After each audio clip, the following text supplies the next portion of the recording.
After my grandfather's funeral, I kept my mouth shut about the $50 million he had secretly left me. I am so glad I played along because just a week later, the shocking truth his attorney revealed about my parents' past shook me to the core. My name is Madeline, 34 years old, and until recently I thought my family simply misunderstood me. I had just returned from burying the only man who ever truly loved me, my grandfather Theodore, only to find my belongings stuffed into heavy black trash bags on the front porch of our Connecticut estate. My mother Patricia looked me dead in the eye and threw a crumpled $100 bill at my chest, telling me to get out before I ruined their new business ventures. I simply picked up the money and smiled. Before I continue this story, let me know where you are watching from in the comments below. Hit like and subscribe if you have ever had to stand up to family who underestimated your worth. The damp evening air chilled me to the bone as I stood on the porch of the sprawling brick mansion I had grown up in.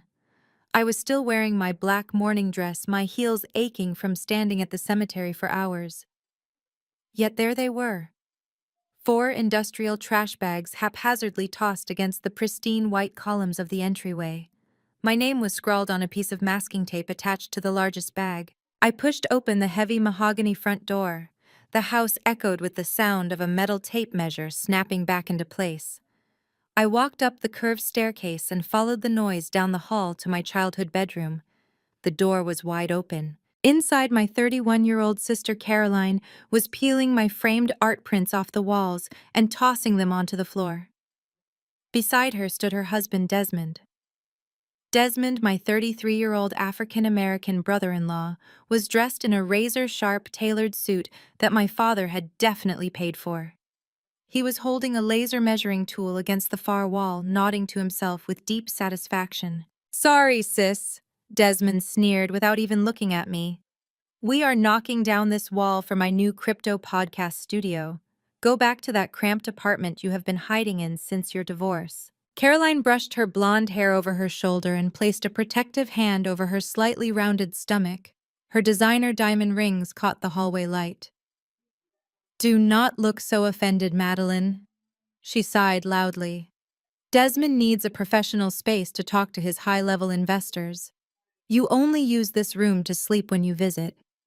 It is not like you need space for your little logo-making hobby." My hands clenched at my sides.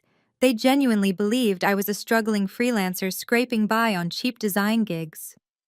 They had absolutely no idea that over the last 4 years, I had built an elite branding and public relations agency from the ground up. My client list included Fortune 500 companies and tech billionaires. But I had kept my success entirely hidden from them, knowing exactly how my family operated. If they knew I had money, they would either demand it or destroy it. I was about to ask them to carefully hand over the rest of my belongings when the sharp clicking of my mother's heels sounded on the hardwood floor behind me. Patricia stepped into the doorway, her face set in a cold, impatient glare. She did not look like a woman who had just buried her father-in-law. She looked like a CEO clearing out dead weight. "We let you stay here to grieve, but the funeral is over," Patricia said, her voice dripping with absolute disdain. She reached into her designer handbag, pulled out a crumpled $100 bill, and tossed it directly at my chest. It fluttered to the floor, landing next to my discarded artwork. "Desmond's startup is the future of this family," my mother continued, gesturing proudly toward my brother-in-law, who puffed out his chest. "Caroline is pregnant. She is giving this family an heir. You are 34, divorced, and making logos for pennies. We are tired of supporting your failures. Stop dragging us down and leave." I looked from the crumpled bill on the floor to my mother's icy expression. Before I could respond, heavy footsteps echoed from the hall. My father Richard appeared behind my mother. He was holding a thick manila folder and a silver pen. His face was flushed with a strange, nervous energy. "Good, you are packing," Richard barked, shoving the clipboard into my hands. "Before you call your little Uber, sign this." I glanced down at the document. It was a quitclaim deed and a formal waiver of estate contestation. He was demanding that I legally forfeit any right to challenge Theodore's estate. "Sign it," Richard demanded, tapping the pen aggressively against the paper. "Your grandfather was senile in his final months. He left behind nothing but debts and a mountain of unpaid medical bills.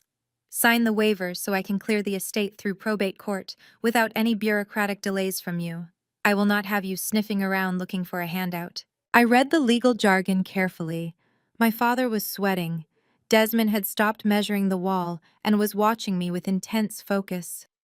Caroline held her breath. They were too eager. They were pushing too hard. If Theodore had truly died penniless, there would be no need to ambush me with legal waivers mere hours after they lowered him into the ground. I took the silver pen from my father's trembling hand. I knew exactly what they thought of me. They thought I was weak, broken by my divorce, and entirely dependent on their scraps. I signed my name with a smooth, practiced flourish and handed the clipboard back. Good luck with the crypto podcast. Desmond, I said, my voice perfectly level. I picked up the $100 bill, smoothed it out, and placed it neatly on my sister's shoulder. Buy something nice for the baby. I turned my back on their stunned faces, walked down the stairs, and grabbed the trash bags off the porch. The cold rain had started to fall, slicking the driveway as my rideshare pulled up to the gate. I loaded my life into the trunk and slid into the back seat. As the car pulled away from the mansion, my phone vibrated in my purse. I pulled it out to see a secure, encrypted message from Mitchell, my grandfather's fiercely loyal attorney. Do not sign any property release forms. The message read, your grandfather left you $50 million in an offshore trust. Come to my office at midnight. There is a video you need to see about what your parents did to him. The rain pounded against the windshield of the rideshare as I pulled up to the towering glass building in the financial district. It was exactly midnight. The marble lobby was entirely deserted, but Mitchell stood waiting by the security desk. He looked exhausted, his tie loosened, and a thick manila folder tucked firmly under his right arm. We rode the elevator up to the 42nd floor in complete silence. He led me down a dark corridor into his corner office and locked the heavy oak door behind us. The only light in the room came from the glow of his computer monitor and the city skyline bleeding through the floor-to-ceiling windows. Take a seat, Madeline, he instructed, gesturing to the leather chair opposite his desk. I took the liberty of pouring you a glass of water. You are going to need it. Mitchell clicked his mouse and turned the screen toward me. A video file loaded. My breath hitched in my throat as my grandfather appeared on the screen. Theodore looked frail, sitting in his favorite wingback chair at the nursing home, but his eyes burned with that familiar sharp intelligence. He looked straight into the camera lens. Madeline, if you are watching this, my fight is over, but yours is just beginning. My grandfather's voice filled the quiet office, carrying a weight that made my hands tremble. For 15 years, I have let Richard and Patricia parade around high society, playing the role of brilliant entrepreneurs. I let them tell you and the rest of the world that my company went bankrupt because I was too old and out of touch to understand modern technology. That was a lie. Richard and Patricia did not build their wealth. They stole it. Mitchell paused the video for a second. He leaned across the desk, his expression grim. Your father was the chief financial officer of your grandfather's original tech firm 15 years ago. Your mother was the legal counsel. Together, they transferred the primary patents for Theodore's software to a shell corporation they controlled. They intentionally crashed the parent company, forced your grandfather into a staged bankruptcy, and walked away with the intellectual property that built their entire manufacturing empire. I stared at the frozen image of my grandfather's face, trying to process the magnitude of the betrayal. My parents had built their entire identity on being self-made visionaries, while mocking Theodore as a cautionary tale of bad business management. They had constantly reminded me that I needed to respect their financial genius. They built their fortune on his stolen intellect. Mitchell pressed play again. They resented you, Madeline, because every time they looked at you, they saw me. They saw my independence, my refusal to cut corners, my refusal to rely on toxic family dynamics. I spent the last 10 years rebuilding my wealth entirely off the grid through offshore investments they knew nothing about. I generated $50 million. I secured it in a trust with your name on it. Do not give them a single dime. Burn their fake empire to the ground. The video ended. The silence in the office was deafening. $50 million. My grandfather had orchestrated a masterpiece of financial recovery from a nursing home bed while my parents thought he was surviving on their charity. Before I could formulate a sentence to respond, my phone vibrated violently against the glass surface of Mitchell's desk. It was an automated fraud alert from my bank. Then another alert followed from a different credit card company. A third notification popped up indicating my primary checking account had been frozen due to suspicious activity. My blood ran cold as I opened my banking app. Every single personal account showed a zero balance with a red lock icon flashing at the top of the screen. A text message banner dropped down from the top of my phone. It was from Desmond. "Check your account, sis. I told you I have friends at the bank. Richard authorized a freeze on all your assets linked to the family management group. Sign the property release waiver I sent to your email and I will make sure you can buy groceries tomorrow. Do not try to fight the family." I shoved the phone across the desk toward Mitchell. "They are freezing my personal accounts right now. Desmond is using my father's banking connections to lock me out of my own money. They actually believe I am some starving freelancer who will break the second I cannot buy a coffee. They think freezing my personal cards will force me to sign away my rights to whatever they think Theodore left behind. Desmond is sitting in my childhood bedroom right now, playing the big-shot crypto investor with my father's money trying to starve me out." Mitchell did not look surprised. He reached into his manila folder and pulled out a stack of documents bound by a thick legal seal. "Let them play their petty games with your checking accounts," he said, sliding the heavy stack across the desk. "These are the control documents for the offshore trust.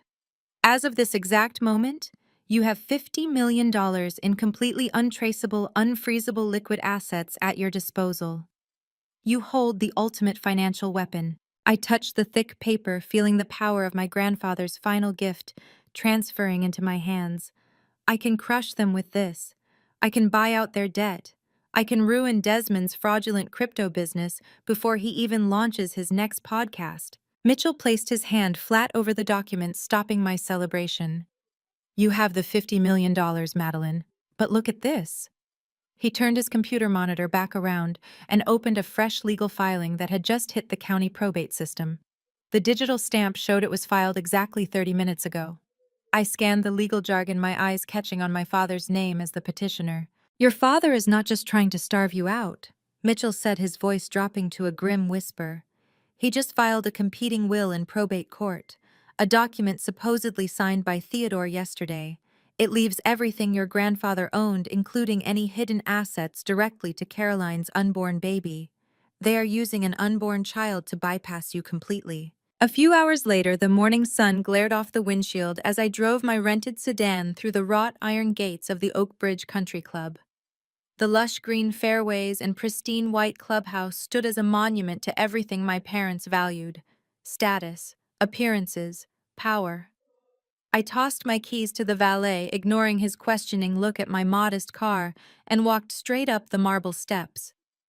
Mitchell had worked through the night to process the initial trust transfers, giving me exactly the ammunition I needed. I spotted them immediately on the outdoor sunlit terrace. Richard, Patricia, Caroline, and Desmond were seated at the best table overlooking the 18th hole, clinking crystal champagne flutes. They were celebrating their grand theft, entirely unaware that the game had already changed. I marched across the terrace with purpose. The sharp click of my heels drew the attention of several wealthy club members seated at nearby tables. Patricia noticed me first. Her celebratory smile instantly morphed into a mask of exaggerated pity. She raised her voice, ensuring the surrounding tables could hear every single word. "Look who decided to show up in yesterday's cheap clothes," Patricia announced, gesturing dismissively at my simple black dress. "I told you all she has been unstable since the divorce. She just completely lost her grip on reality. It is so tragic watching her spiral like this when we have given her every opportunity." Caroline leaned into Desmond, shaking her head with a theatrical sigh. "We tried to help her," Caroline said loudly to a passing waiter. "But you cannot help someone who refuses to work a real job and insists on playing the victim."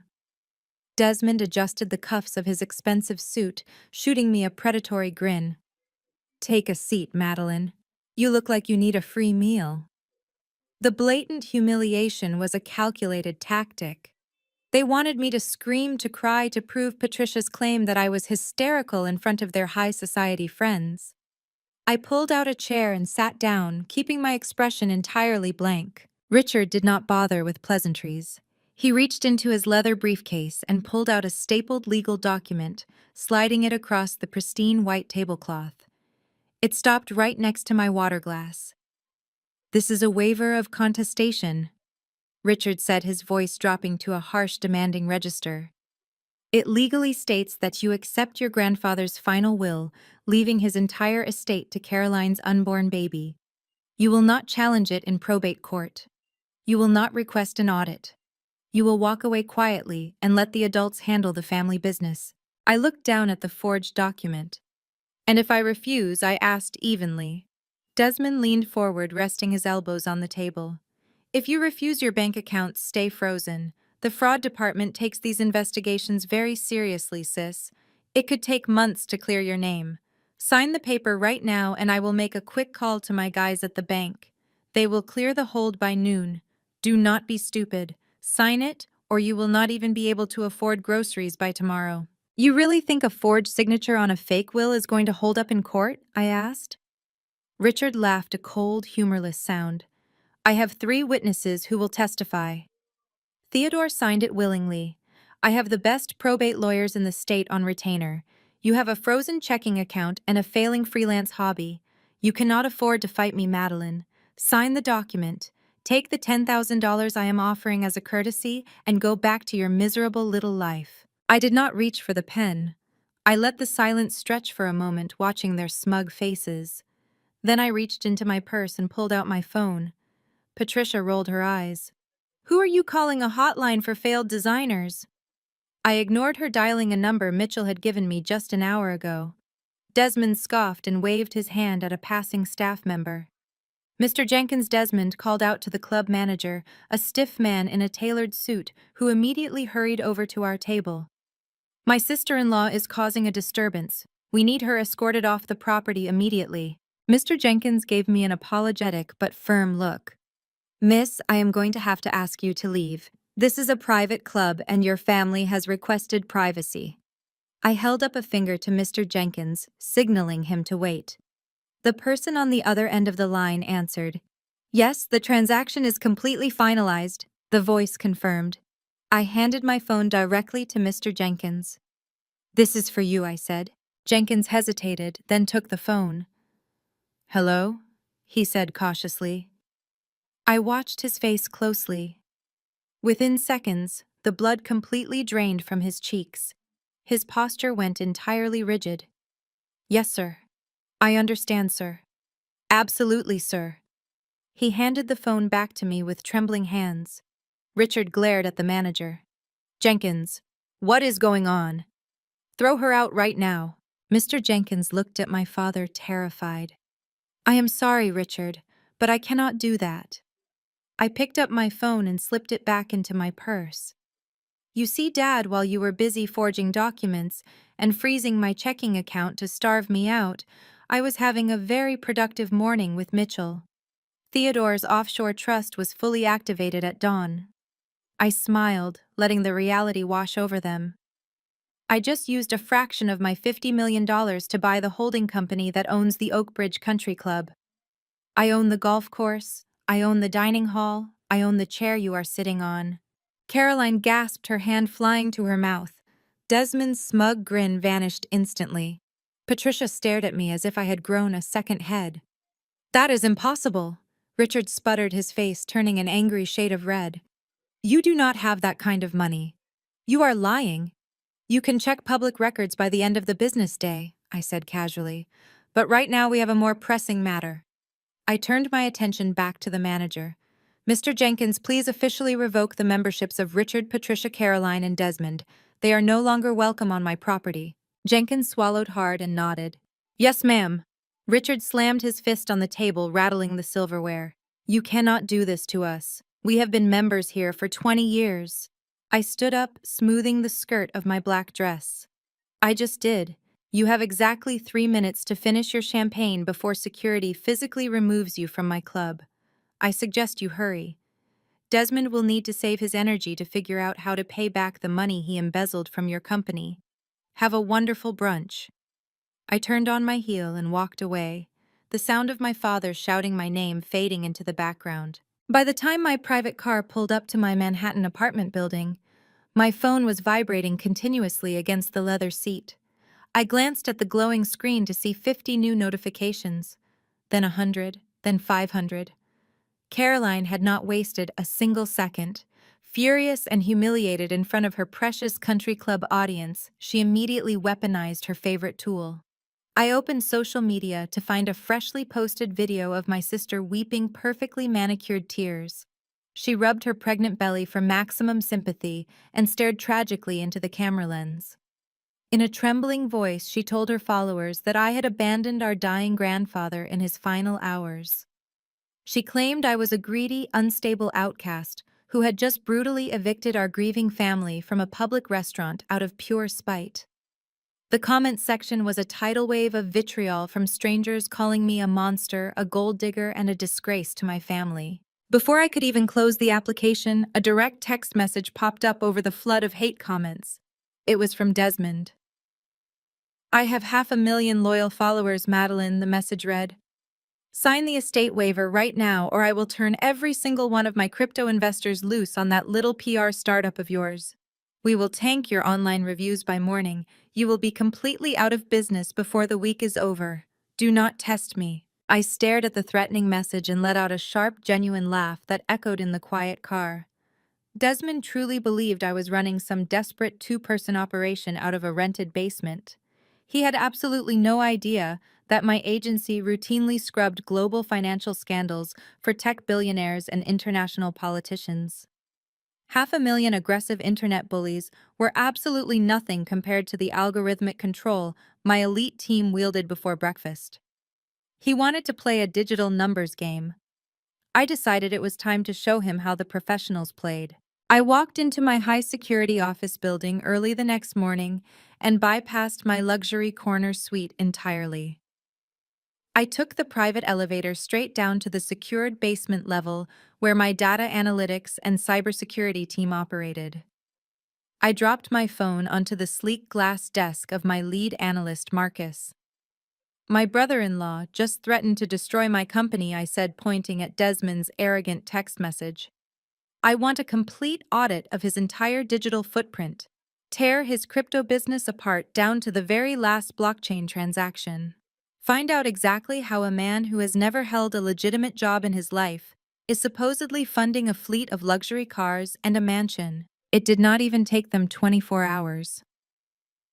By early Tuesday afternoon, Marcus walked into my office and handed me a thick encrypted tablet. "You are going to want to sit down for this," Marcus said, his voice completely deadpan. "Desmond's crypto token is a complete illusion. It is a digital shell game running on empty servers. But that is not the interesting part. The interesting part is how he is paying out his early investors to keep the entire Ponzi scheme from collapsing." Marcus tapped the screen, bringing up a series of heavily routed bank transfers, hidden behind layers of corporate jargon. "Desmond has a backdoor access point into your father's corporate manufacturing accounts. Over the last 14 months, Desmond has quietly embezzled exactly $15 million from Richard's operational budget and funneled it directly into offshore accounts in the Cayman Islands to cover his massive crypto losses. My father's company was bleeding cash rapidly, and his golden son-in-law was the one holding the knife. Richard had been so eager to impress Desmond that he handed him the keys to the vault. The intercom on my desk buzzed sharply, interrupting my thoughts. My receptionist sounded slightly panicked. "Madeline, there is a woman in the lobby demanding to see you immediately. She says she is your mother, and she is threatening to call the police if I do not let her back there." I smiled. I kept a modest, unassuming decoy reception area on the second floor, specifically for uninvited guests, aggressive paparazzi, or hostile corporate spies. It looked exactly like the struggling low-budget startup my family assumed I ran. "Send her in," I instructed, grabbing the printed financial dossiers Marcus had just given me. Patricia marched through the frosted glass doors looking entirely out of place. She wore a pristine Chanel suit and carried her designer purse like a weapon. She surveyed the small, intentionally plain room with absolute disgust, wrinkling her nose as if the air itself was beneath her standards. She did not bother to sit down. She simply marched right up to the desk, unclasped her bag, and pulled out a crisp cashier's check. She slapped it down on the desk with a sharp, echoing smack. "Let us stop this ridiculous temper tantrum right now," Patricia demanded, her voice tight with artificial patience. "Your father is absolutely furious about your little stunt at the club yesterday, but I convinced him to be reasonable. Here is $10,000. It is more than enough to clear your personal debts and keep this miserable little office afloat for another month. Take the money, sign the estate waiver abandoning your claim, and we will pretend your embarrassing outburst never happened. You can go back to your quiet life and leave us in peace." I looked down at the $10,000 check, then looked up at my mother's deeply condescending face. I did not raise my voice. I did not show an ounce of the anger boiling inside me. I simply picked up the check, tore it precisely in half, and let the pieces flutter gently into the metal trash can beside my desk. Then I reached for the thick financial dossier Marcus had prepared and slid it slowly across the desk until it bumped against my mother's manicured hands. "I do not want $10,000, Mother," I said, my tone freezing the air between us. "I want to know why Dad's company is quietly bleeding $15 million into Desmond's offshore accounts." The heavy oak doors of the probate courtroom swung shut, sealing us inside. 2 weeks had passed since my mother fled my decoy office lobby, completely terrified by the financial dossier I had slid across my desk. My family had not dropped the forged will. In fact, Richard had doubled down. He hired Arthur Vance, the most ruthless and expensive probate litigator in Connecticut, to publicly crush me today. I sat quietly beside Mitchell at the defendant's table. Across the aisle, my family looked like a perfect grieving portrait carefully arranged for a magazine cover. Richard wore a somber, impeccably tailored navy suit. Patricia sat directly behind him, with her head bowed, playing the role of the heartbroken matriarch. Desmond kept his eyes glued to his phone, sweating slightly under his stiff collar, likely still trying to figure out how I knew about his offshore accounts. Arthur Vance stood up, buttoning his suit jacket with a supremely arrogant smirk. He marched toward the bench and handed a single document to the judge. "Your Honor, we present the final legally binding last will and testament of Theodore Wilson, signed and witnessed just 3 days before his tragic passing. In this document, Theodore clearly outlines his extreme disappointment in his estranged granddaughter, Madeline. He revokes all prior trusts and leaves the entirety of his estate to his devoted granddaughter, Caroline, and her unborn child." Vance turned and called Caroline to the stand. My sister walked up the wooden steps with slow, deliberate fragility. She placed her hand protectively over her pregnant belly, making absolutely sure the judge noticed her maternal state. She placed her other hand on the Bible, swore to tell the truth, and almost immediately began to cry. It was a masterful, sickening performance. Caroline dabbed at her perfectly dry eyes with a lace tissue. Grandpa Theodore was so terribly lonely in that nursing home, she sobbed, her voice trembling with manufactured grief. "I went to see him every single afternoon. I brushed his hair. I read him the newspaper. He would just cry and ask why Madeline never came to visit him. He was heartbroken by her absence." Vance fed her sympathetic leading questions, allowing her to paint a vivid picture of a dying man, abandoned by a heartless, career-obsessed granddaughter. Caroline spun specific, completely fabricated memories of holding Theodore's hand while he wept about my selfishness. "He told me Madeline only cared about money." Caroline continued, looking bravely at the judge. "He signed this will right in front of me and Desmond. He said he wanted his legacy to go to a real family, to my baby, not to someone who threw him away when he got sick." I watched her lie under oath without flinching. My parents nodded along in the gallery, playing the supportive, devastated audience. They were trying to publicly humiliate me into a corner, establishing a legal record of my alleged negligence to justify the sudden appearance of the forged signature. They wanted to make me look so irredeemable that no judge would ever question why Theodore cut me out. Vance sat down, looking incredibly smug. Mitchell adjusted his glasses, picked up a thick stack of papers from our table, and walked calmly toward the witness stand. "That is a beautifully told story," Caroline Mitchell said, his voice entirely devoid of warmth.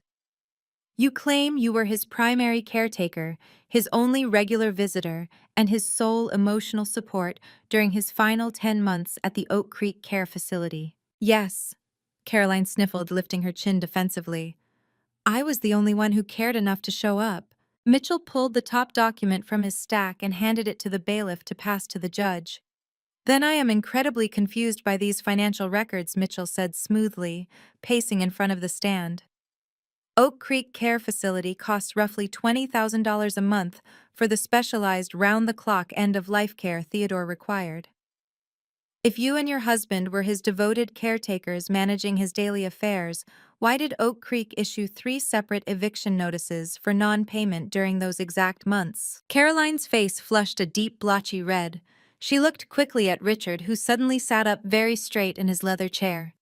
"My father handled the finances," Caroline stammered, gripping the wooden edge of the witness stand. "There must have been a banking error. The facility made a mistake." "But there was no error," Mitchell replied, stepping closer and raising his voice so the entire courtroom could hear. "The account linked to your father's company declined every single charge for Theodore's medical care. In fact, Theodore was 24 hours away from being thrown out onto the street. But the eviction never happened. The balance was suddenly paid in full. A lump sum of $200,000 was wired directly to the facility by an anonymous corporate LLC." Vance jumped out of his chair, his arrogant smirk completely vanishing. "Objection, Your Honor. This has absolutely nothing to do with the validity of the signed will." "It has everything to do with it," Mitchell countered sharply, turning to face my family. "Because I have the incorporation documents for that anonymous LLC right here in my hand." Mitchell walked back to our table and picked up a single sheet of paper stamped with a gold seal. He read it aloud. "The sole proprietor and managing director of the LLC that saved Theodore from being thrown into a state-run ward is Madeline. She paid every single medical bill, covered his private nurses, and funded his specialized treatments out of her own pocket, while you and your family let his accounts bounce and left him to face eviction." A collective gasp rippled through the small gallery. Caroline's mouth hung open. She stared at me, the fragile victim facade completely shattering into pieces. Patricia gripped the edge of the wooden pew so hard her knuckles turned stark white. They had genuinely believed I was broke. They had no idea I had the capital to casually drop $200,000 to protect my grandfather from their calculated financial neglect. Mitchell did not give them a single second to recover. He turned back to the judge, his voice commanding absolute authority in the quiet room. "Your Honor, the defense claims Theodore signed this new will willingly in his room on October 12th. Given the blatant financial neglect by the petitioners, Caroline's documented perjury today, and Madeline's proven role as his sole financial provider, we have reason to believe this document is a complete fabrication. Therefore, I am formally requesting an emergency court subpoena for the Oak Creek Care Facility's internal security footage for the hallway outside Theodore's room on the exact date in question." The air in the courtroom instantly vanished. Richard's expensive silver pen snapped in half in his hand, spilling black ink across his tailored trousers. Desmond shot up from his seat in the gallery, his face draining of all color, looking like a man who had just been handed a death sentence. The sharp crack of the judge slamming his wooden gavel cut through the heavy silence of the courtroom. He ordered an immediate 30-minute recess to review Mitchell's subpoena request in his private chambers. I watched my father frantically whispering to his high-priced lawyer while my mother wiped away non-existent sweat from her forehead. I smoothed the front of my dress, turned, and walked out through the heavy double doors into the expansive marble hallway of the courthouse. I barely made it 10 steps toward the water fountain when a heavy hand clamped down on my shoulder, spinning me around violently. I stumbled back against the cold stone wall. Desmond stepped directly into my personal space, trapping me. He placed one hand on the wall beside my head, his tall frame looming over me. He smelled of expensive cologne and sour, nervous sweat. "You really think you are so smart?" "Madeline," Desmond sneered. His voice was a harsh, venomous whisper. You think bringing up those medical bills makes you some kind of hero? You think asking for that security footage is going to magically send us to jail and hand you the keys to the castle? I kept my chin leveled, refusing to shrink away from him. I do not think anything, Desmond. I know exactly what you and my sister did in that nursing home room. And soon the judge will know too. Desmond let out a low, guttural laugh that made my stomach turn. He leaned in so close I could feel the heat of his breath on my cheek. There is no footage, he hissed. I paid the night shift security guard at Oak Creek 10 grand in untraceable cash yesterday evening to completely wipe their main servers. I stood right there and watched him delete the entire month of October. The hard drives are wiped clean. You have absolutely nothing on us. We own this family and we own your precious grandfather's money. Before I could process his blatant confession of tampering with evidence, the sharp clicking of dress shoes echoed down the hallway. My father marched toward us, flanked by my mother and a highly agitated Caroline. Richard's face was a mask of pure, unadulterated fury. He did not bother telling Desmond to back away. Instead, he stepped right up next to him, forming a physical wall of intimidation. "You have humiliated me for the absolute last time," Richard growled, pulling his custom smartphone from his breast pocket. "You want to play aggressive corporate warfare with me, Madeline? You want to ruin our public image with these insane allegations about medical bills and stolen patents. Let me show you what real power looks like." My father unlocked his phone and tapped a contact name. "I know exactly who your clients are." He continued, staring me down. "I sit on the executive board of the Sterling Logistics Group. They are your second biggest public relations client. They pay your little agency a massive retainer every single month." He pressed the phone to his ear. A moment later, he spoke into the receiver. "Yes, Arthur. It is Richard. I need a personal favor. Your company is currently utilizing Madeline Wilson's PR agency. I need you to sever that contract immediately. Yes, effective today. She has become a severe liability to my family, and I will not have my associates doing business with her. Thank you, Arthur." Richard ended the call and shoved the phone back into his pocket. He looked at me with a triumphant, malicious glare. "I will make one call like that every 10 minutes until your entire agency is blacklisted across the entire state of Connecticut. You will not be able to secure a contract to market a lemonade stand by the time I am finished with you." My phone vibrated heavily in my purse. I pulled it out and looked at the glowing screen. An email notification flashed at the very top. It was from the Chief Operations Officer of Sterling Logistics. The subject line read, "Immediate termination of services." Patricia stepped forward, crossing her arms over her pristine designer blazer. She looked down at my phone screen and smiled a sickeningly sweet smile. "Your father warned you, Madeline. We tried to be reasonable at the country club. We offered you a very generous $10,000 settlement to just walk away and let the adults handle the estate. But you had to throw a tantrum. Drop the case right now. Tell the judge you were mistaken about the medical bills. Withdraw your claim, or your father will destroy everything you have built." Caroline waddled forward, resting her hands on her pregnant belly. She looked me up and down with an expression of pure disgust. "You are a high school dropout playing businesswoman." Caroline smirked. "You have been a failure since the day you left this family. You really thought you could outsmart Dad and Desmond. You are out of your league.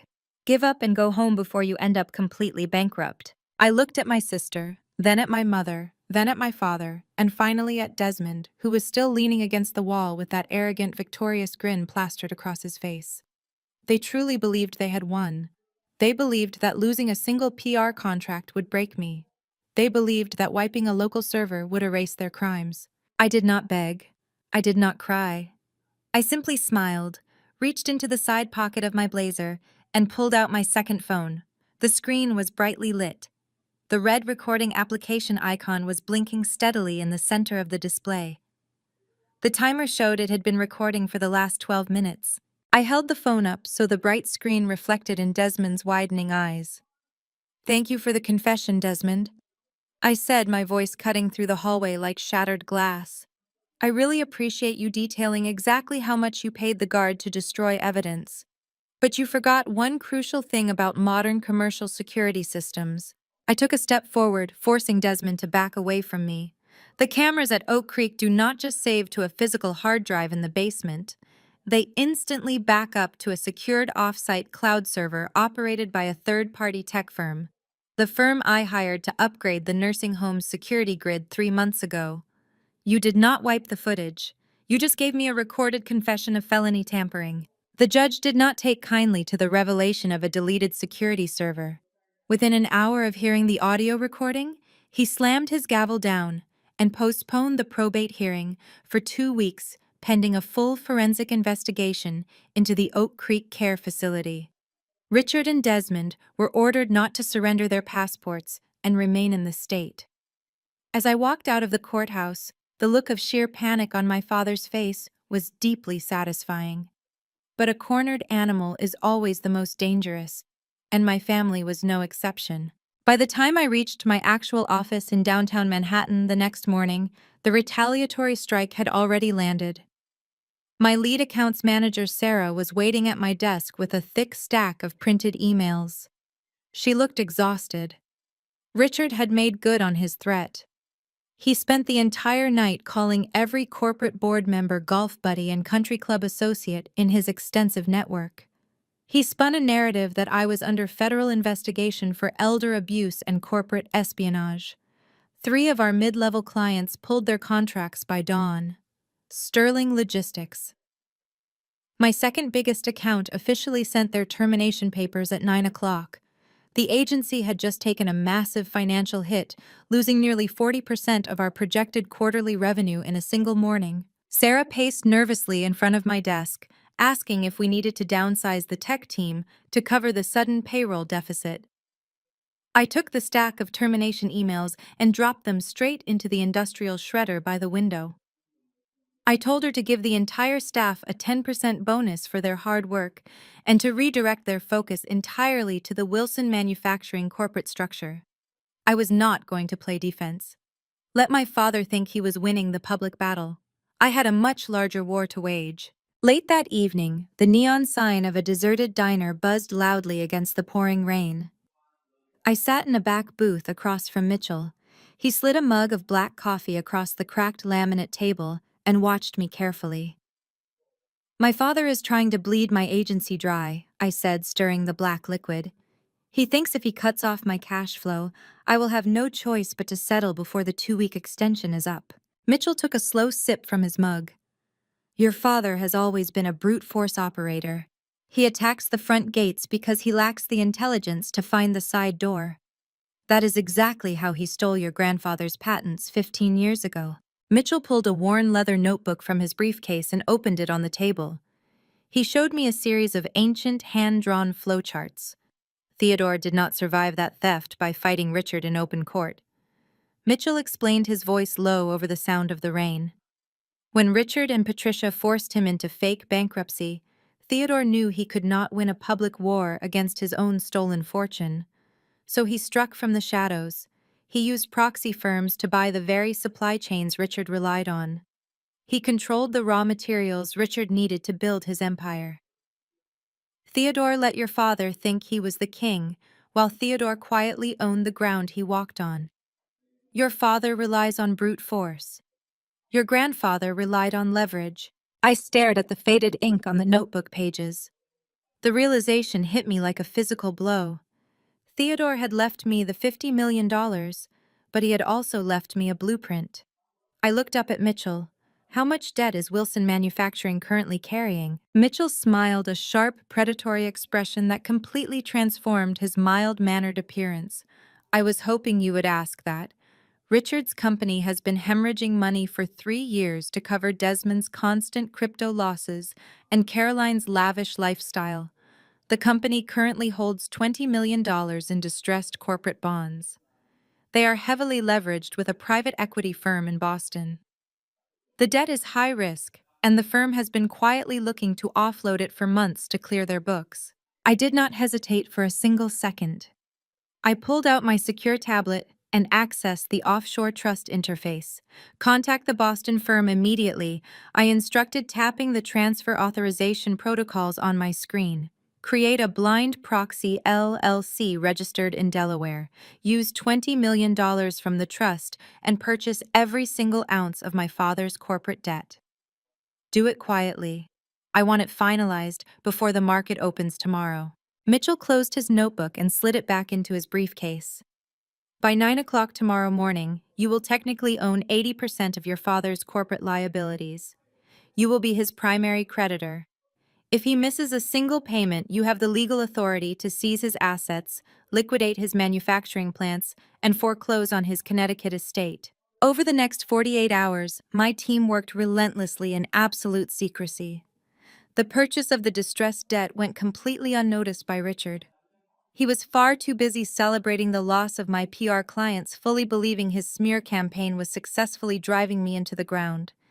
He thought he was watching me drown, entirely unaware that the water he was standing in was rising around his own neck. On Thursday afternoon, I was sitting in my corner office reviewing the final transfer deeds for the debt purchase when a high-priority red alert flashed across my computer screen. Marcus, my lead cybersecurity analyst, had flagged a massive financial movement inside the Wilson manufacturing network. I opened the secure portal and watched the live data stream.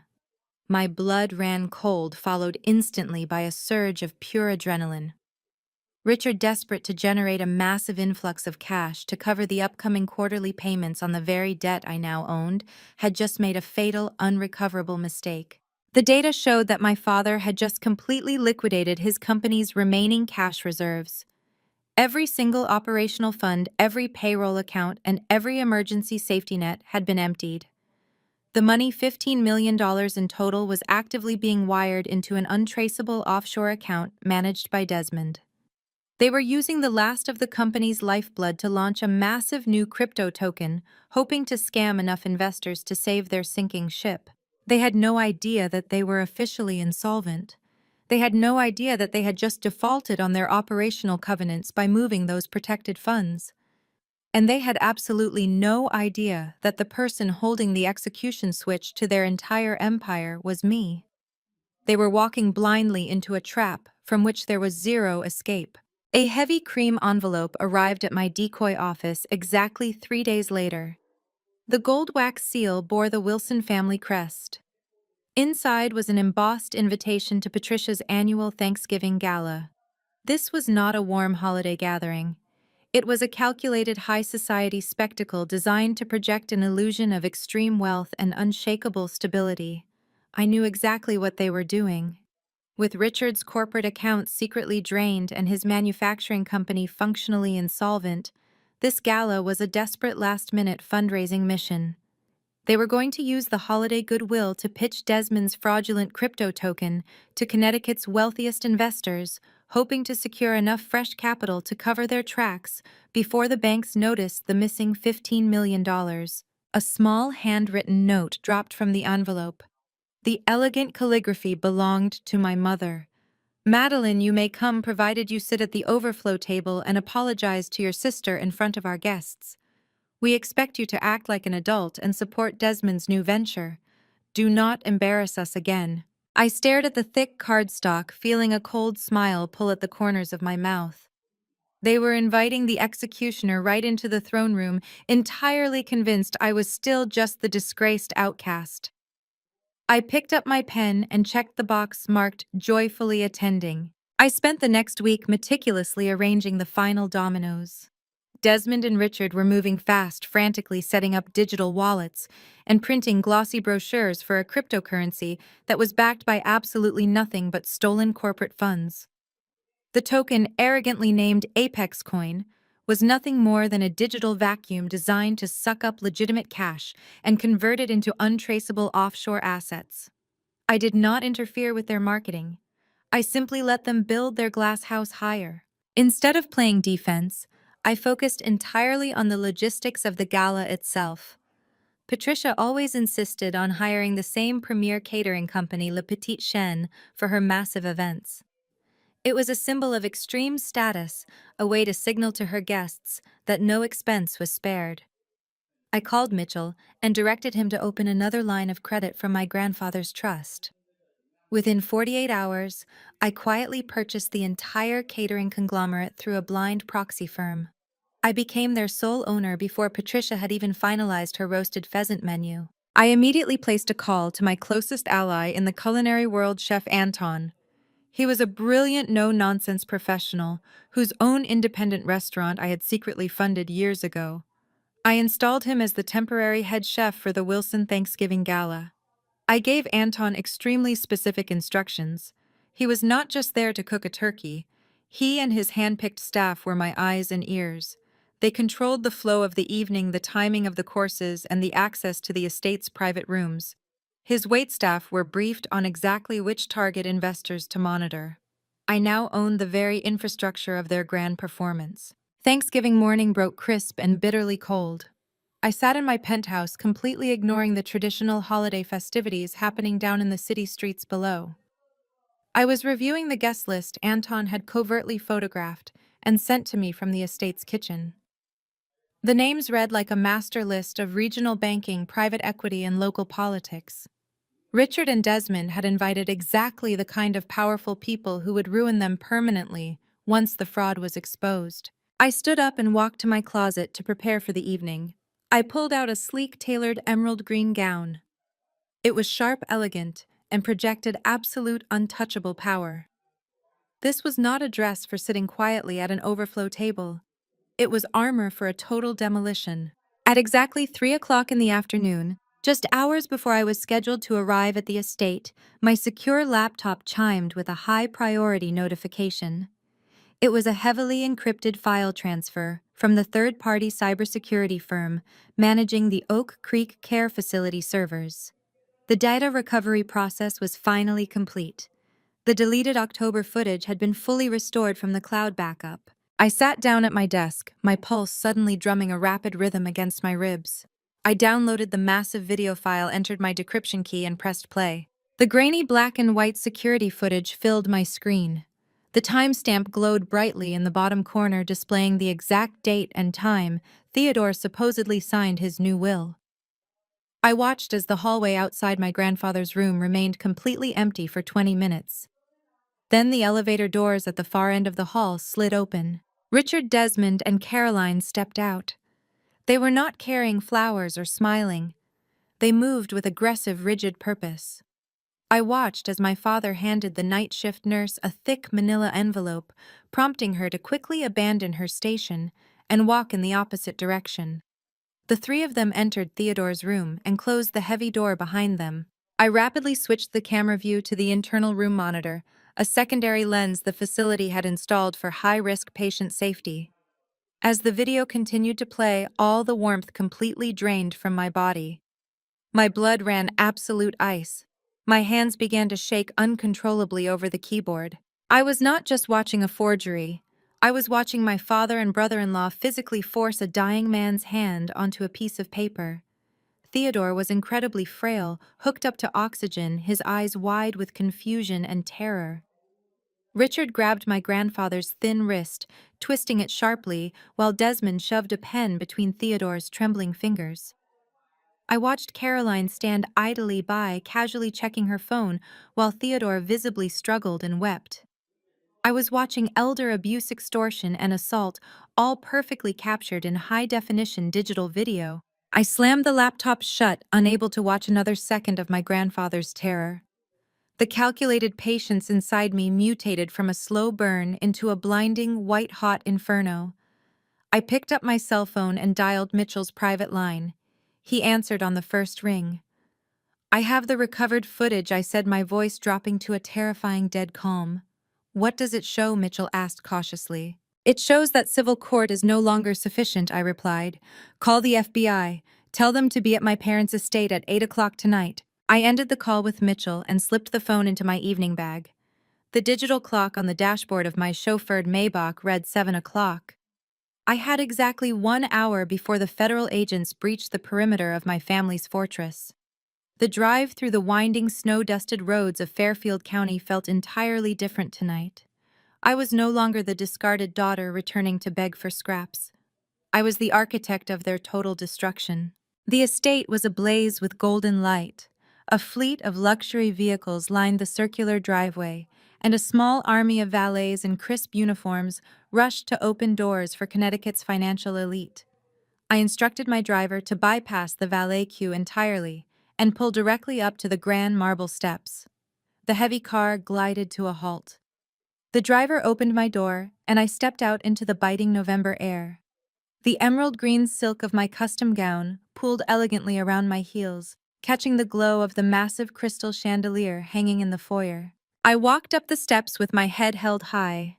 The heavy oak doors stood wide open, welcoming a steady stream of billionaires, hedge fund managers, and politicians. Patricia was holding court in the grand entryway, dripping in diamonds and sipping champagne. The moment her eyes landed on me, her practiced high society smile instantly curdled into a mask of pure panic and rage. She abruptly excused herself from the mayor's wife and marched directly into my path, physically blocking me from stepping any further into the house. "What do you think you are doing?" Patricia hissed, keeping her voice just low enough to avoid a public scene. "I specifically instructed you to use the staff entrance. You are supposed to be in the back room." Before I could formulate a response, Caroline appeared beside our mother. She held a crystal flute of sparkling cider, eyeing my gown with a mixture of intense jealousy and deep disdain. She raised her voice deliberately, projecting it so the surrounding clusters of wealthy guests would hear every single word. "You have some nerve showing up in a fake designer dress," Caroline mocked, gesturing dismissively at my gown. "Who are you trying to fool, Madeline? Did you Uber here? I hope you did not ask the valets to park whatever broken-down rented sedan you are driving these days. We have actual important guests to accommodate tonight." A few nearby couples turned to look, their expressions shifting into masks of polite curiosity. Patricia smiled tightly, clearly pleased that Caroline was putting me in my place. I kept my posture perfectly straight and my expression entirely serene. I did not take the bait. I simply looked at my sister as if she were a small, misbehaving child. "The dress is a custom piece straight from Milan, Caroline," I replied smoothly, my voice carrying effortlessly over the string quartet playing in the background. "And no, I did not use an Uber. My private driver is waiting down the street. I would hate to clutter Richard's driveway." Patricia scoffed loudly. "Stop lying. We all know your little freelance hobby is completely bankrupt. Now go to the overflow table before I have security remove you." Just as Patricia raised her hand to summon a guard, the grand entrance doors swung open behind me. A sudden palpable hush fell over the foyer. Jonathan Hayes, the billionaire CEO of Nexus Tech and one of the most powerful men in Silicon Valley, stepped into the room. He was the ultimate white whale for Desmond's fraudulent crypto pitch. If Jonathan invested, everyone else in the room would blindly follow. Richard materialized out of nowhere, practically shoving another guest aside to reach the entrance. He smoothed his tie and thrust his hand forward with a desperate, ingratiating smile. "Jonathan," my father boomed. "What an absolute honor. Welcome to our home. Let me take your coat and introduce you to my son-in-law, Desmond. We have a phenomenal financial opportunity to share with you tonight." Jonathan Hayes did not even look at my father. He walked straight past Richard's outstretched hand, completely ignoring him. His eyes locked onto me, and his face broke into a massive, genuine smile. He strode directly into the center of the hostile circle my family had formed around me. "Madeline," Jonathan exclaimed, pulling me into a warm embrace and kissing my cheek. "It is wonderful to see you outside of the boardroom. Thank you for saving our PR crisis last week. You are an absolute genius. My entire executive board was ready to panic until your team scrubbed that digital leak in under an hour. We owe your agency everything." The silence in the foyer was deafening. My father's outstretched hand fell limply to his side. His jaw actually dropped. Patricia stared at Jonathan Hayes as if the billionaire had just spoken in a foreign language. Caroline's smug smirk completely vanished, replaced by an expression of pure, unadulterated shock. They had spent the entire week believing Richard had successfully blacklisted my tiny, struggling startup. They had absolutely no idea that I was the personal crisis manager for the very titans of industry they were desperately trying to impress. "You are too kind, Jonathan," I replied warmly, projecting my voice so every single investor in the room could hear. It was my pleasure to handle the situation. We value our partnership with Nexus Tech. Jonathan laughed, patting my shoulder. I was dreading this stuffy dinner, but knowing you are here makes it infinitely better. We need to schedule a meeting next week to renegotiate your retainer. I want you on exclusive contract. Desmond watched the entire exchange from the edge of the hallway. The color rapidly drained from his face. He realized instantly that the social hierarchy of the room had just violently inverted. The wealthy investors were no longer looking at Richard or Caroline. They were looking at me with deep, newfound respect. Desmond was losing his captive audience, and the walls of his financial scam were closing in. He clapped his hands together loudly, his palms slick with nervous sweat. He plastered on a frantic artificial smile. If everyone could please make their way into the grand dining hall, Desmond announced, his voice cracking slightly. We have a spectacular Thanksgiving feast prepared by Le Petit Chien, and I have an exclusive ground floor investment presentation to share with you all before the first course. Jonathan offered me his arm. Shall we? He asked politely. I smiled, slipping my hand through his arm and locking eyes with my terrified brother-in-law. Lead the way, Desmond. I said, my voice dripping with lethal anticipation. I wouldn't miss this pitch for the world. The grand dining hall of my parents' estate was an absurd display of artificial opulence. Crystal chandeliers cast a warm golden glow over the long mahogany table, which was weighed down by Chef Anton's magnificent creations. I took my seat right next to Jonathan Hayes, deliberately ignoring the furious glares shooting from my parents at the head of the table. Desmond stood at the front of the room, flanked by two large projection screens displaying the sleek, completely fraudulent logo for Apex Coin. Richard tapped his silver spoon against his crystal champagne flute. The gentle chiming brought the room of 50 wealthy investors, politicians, and socialites to a quiet halt. He stood up, puffing out his chest and wearing a smile so calculated it looked painful. We have much to be thankful for this year, Richard boomed, his voice carrying the practiced cadence of a seasoned salesman. Our family continues to grow and prosper. I want to raise a glass to my beautiful daughter Caroline, who is bringing a new life into our legacy. Caroline smiled demurely, resting a hand on her pregnant belly, as polite applause rippled through the room. But tonight is not just about family. Richard continued, gesturing grandly toward Desmond. It is about the future. I am incredibly proud to officially announce Desmond as the new Vice President of Wilson Manufacturing. And to celebrate this promotion, he is offering everyone in this room an exclusive ground floor opportunity to invest in the future of decentralized finance. Apex Coin is going to revolutionize the market. Richard then turned his gaze directly toward me. His warm smile vanished entirely, replaced by a cold, warning glare. He pointed his champagne flute right at me across the length of the long table. And let this be a lesson, Richard announced, his tone dropping to a harsh reprimand. Those who turn their backs on family values will always eat the scraps. We reward loyalty in this family. We do not reward betrayal. The room grew uncomfortably silent. A few guests shifted in their padded chairs, exchanging nervous glances. Patricia gave a tight, highly satisfied nod from her seat.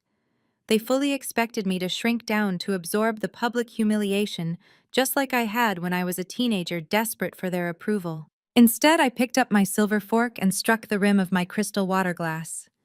The sharp, clear ring sliced right through the heavy tension. I pushed my chair back and stood up, smoothing the front of my emerald green gown. I looked directly into my father's eyes.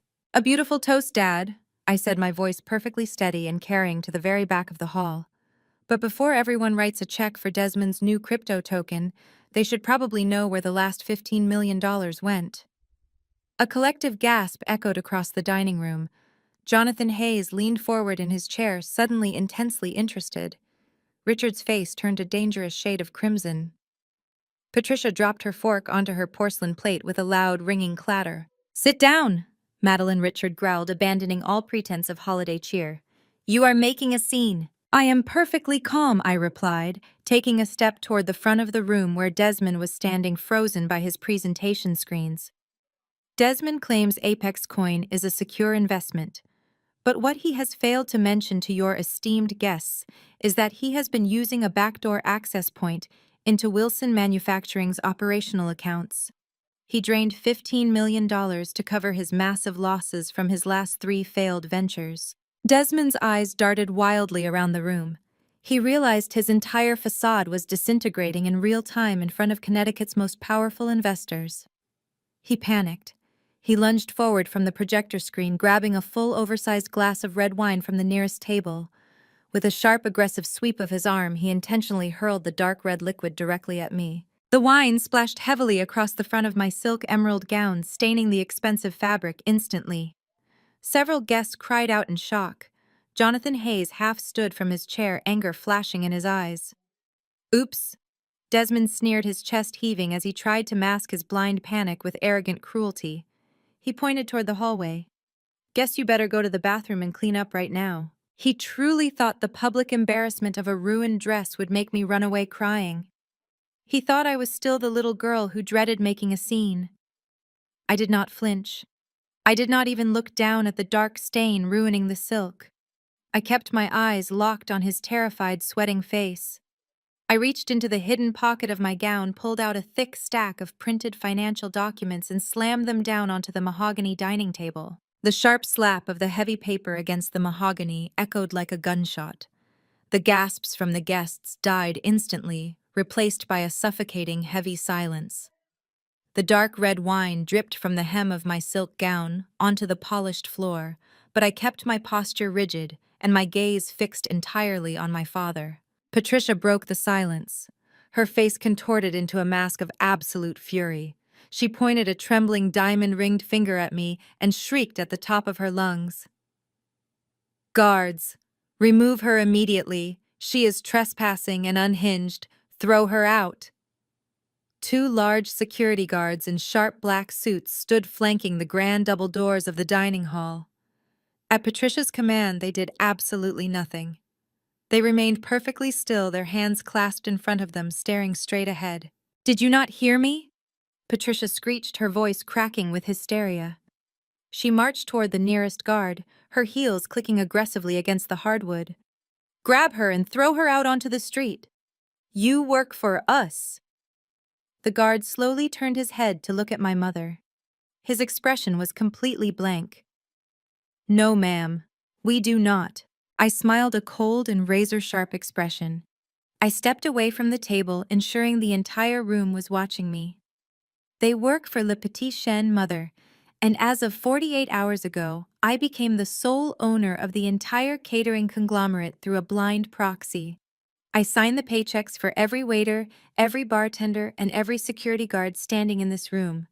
They take their orders from me." Patricia froze in her tracks. She looked wildly from the guards to the waitstaff, who had all quietly stopped serving and stepped back against the walls, effectively sealing the room. We had them trapped. I turned my back on my sputtering mother and faced the crowd. I locked eyes with Jonathan Hayes, who was watching the scene unfold with an expression of intense, calculated fascination. 15 years ago, I began my voice ringing out clearly across the silent hall. My parents stole my grandfather's patents to build the very foundation of this house. They forced Theodore into a corner, stripped him of his life's work, and built an empire on stolen ground. I gestured toward Desmond and Richard. "Today, they are trying to steal your money to keep it." Richard finally found his voice. He slammed his fist onto the table. "Do not listen to a single word she says. She is a disgruntled former employee trying to ruin a legitimate business presentation with slander." "Is it slander, Dad?" I asked calmly. I reached into my clutch and pulled out my secure mobile device. With 2 swift taps on the screen, I accessed the central audiovisual network Desmond had set up for his grand presentation. The massive projection screens flanking Desmond flickered. The sleek, fraudulent Apex Coin logo vanished. In its place, high-definition scans of heavily redacted legal deeds, bank transfer confirmations, and Delaware LLC ownership documents illuminated the room in stark, glaring white light. The guests in the room were not fools. They were seasoned bankers, hedge fund managers, and venture capitalists. It took them less than 10 seconds to read the fine print projected on the walls. A low collective murmur of shock rippled through the crowd. I watched as 3 different investors immediately reached for their phones to contact their brokers. What you are looking at is the complete corporate debt portfolio of Wilson Manufacturing, I announced, projecting my voice over the rising whispers.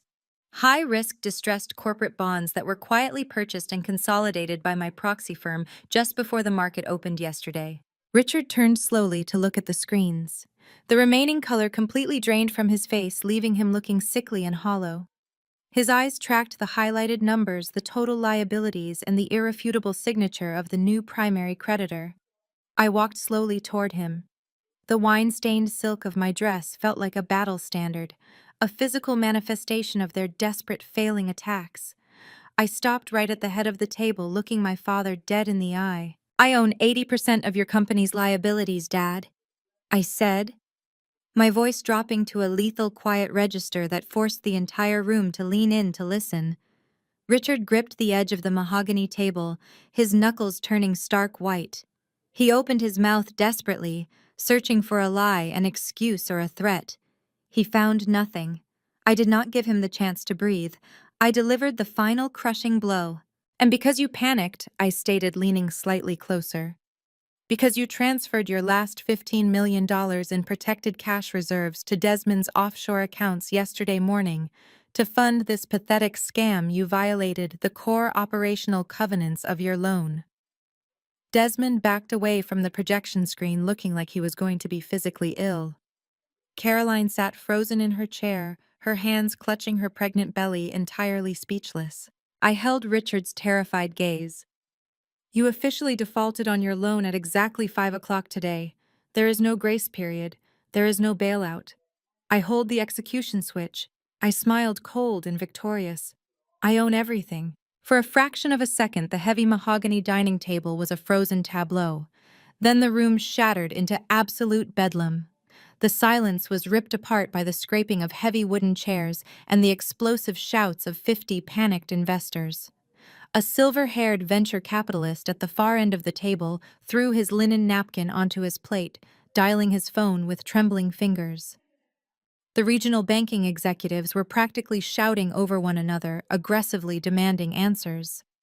The perfectly orchestrated Thanksgiving gala had instantly devolved into a financial bloodbath. Richard desperately tried to grab control of the collapsing room. He let out a loud, entirely hollow laugh that echoed terribly against the crystal chandeliers. He raised his hands, palms facing outward, trying to physically push the panic back down. His face was a dangerous mottled red, and the veins in his neck strained against his starched white collar. "Please, everyone settle down," Richard bellowed, flashing a sickeningly wide artificial smile. "This is nothing more than a sick, elaborate joke. My daughter has always had a flair for the dramatic. She is a disgruntled former employee holding a childish grudge because she was not cut out for the corporate world. These documents are completely fabricated. Wilson Manufacturing is entirely solvent. I assure you, your investments are perfectly safe." Jonathan Hayes did not sit down. The Silicon Valley billionaire picked up the top packet of documents I had slammed onto the table, flipping through the pages with a practiced analytical eye. His jaw tightened as he read the Delaware LLC registration, the verified banking seals, and the unredacted transfer protocols. He did not look like a man who believed it was a joke. Before Richard could attempt another desperate lie to soothe the bleeding crowd, the heavy oak doors at the back of the dining hall swung wide open. Mitchell stepped into the room. He wore a sharply tailored charcoal suit and carried his battered leather briefcase, projecting an aura of absolute unshakable authority. He walked past the frozen security guards, his hard leather shoes clicking rhythmically against the polished floor. He did not look at my parents. He walked straight to the head of the table and stopped directly beside me. He unlatched his briefcase with a sharp metallic snap that commanded the immediate attention of every executive in the room. "These documents are fully authenticated and filed with the Securities and Exchange Commission," Mitchell announced, his voice carrying the immense weight of federal law. "My name is Mitchell Vance, managing partner of Vance and Sterling. I represent the blind proxy firm that acquired the entirety of Wilson Manufacturing's distressed corporate bonds."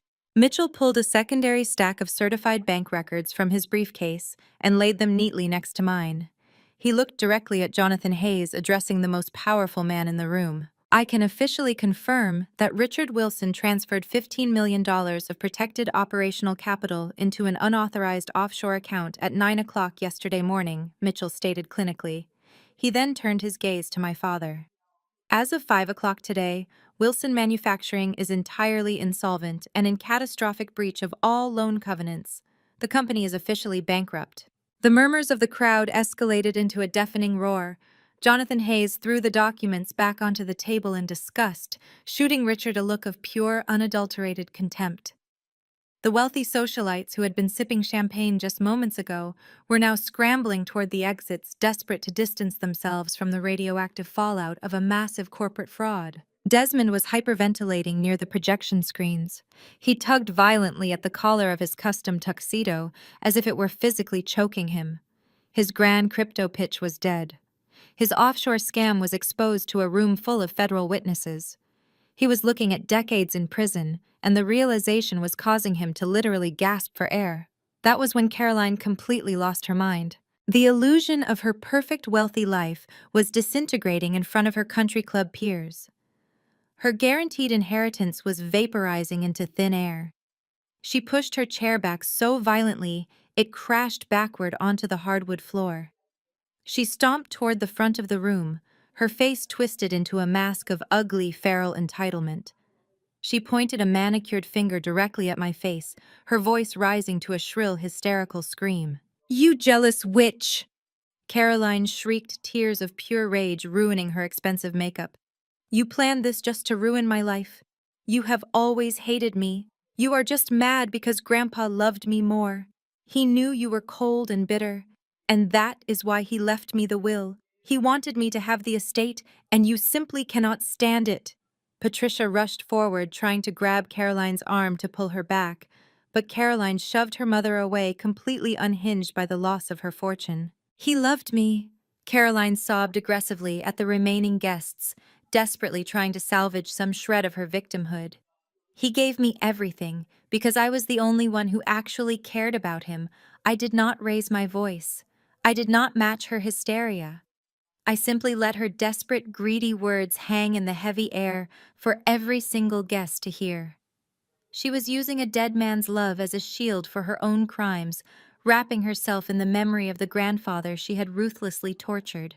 I reached into the hidden pocket of my emerald gown and pulled out a small, sleek black remote control.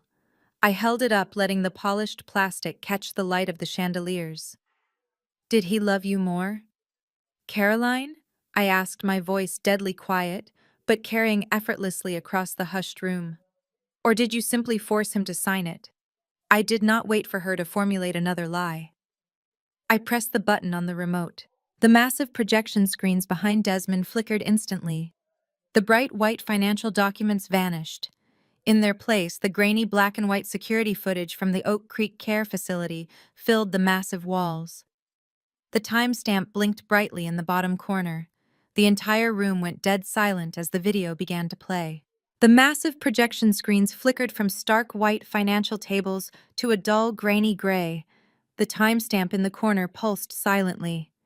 The camera angle looked down onto a sterile hospital bed. The figure lying there was barely recognizable, but the entire room knew it was Theodore Wilson.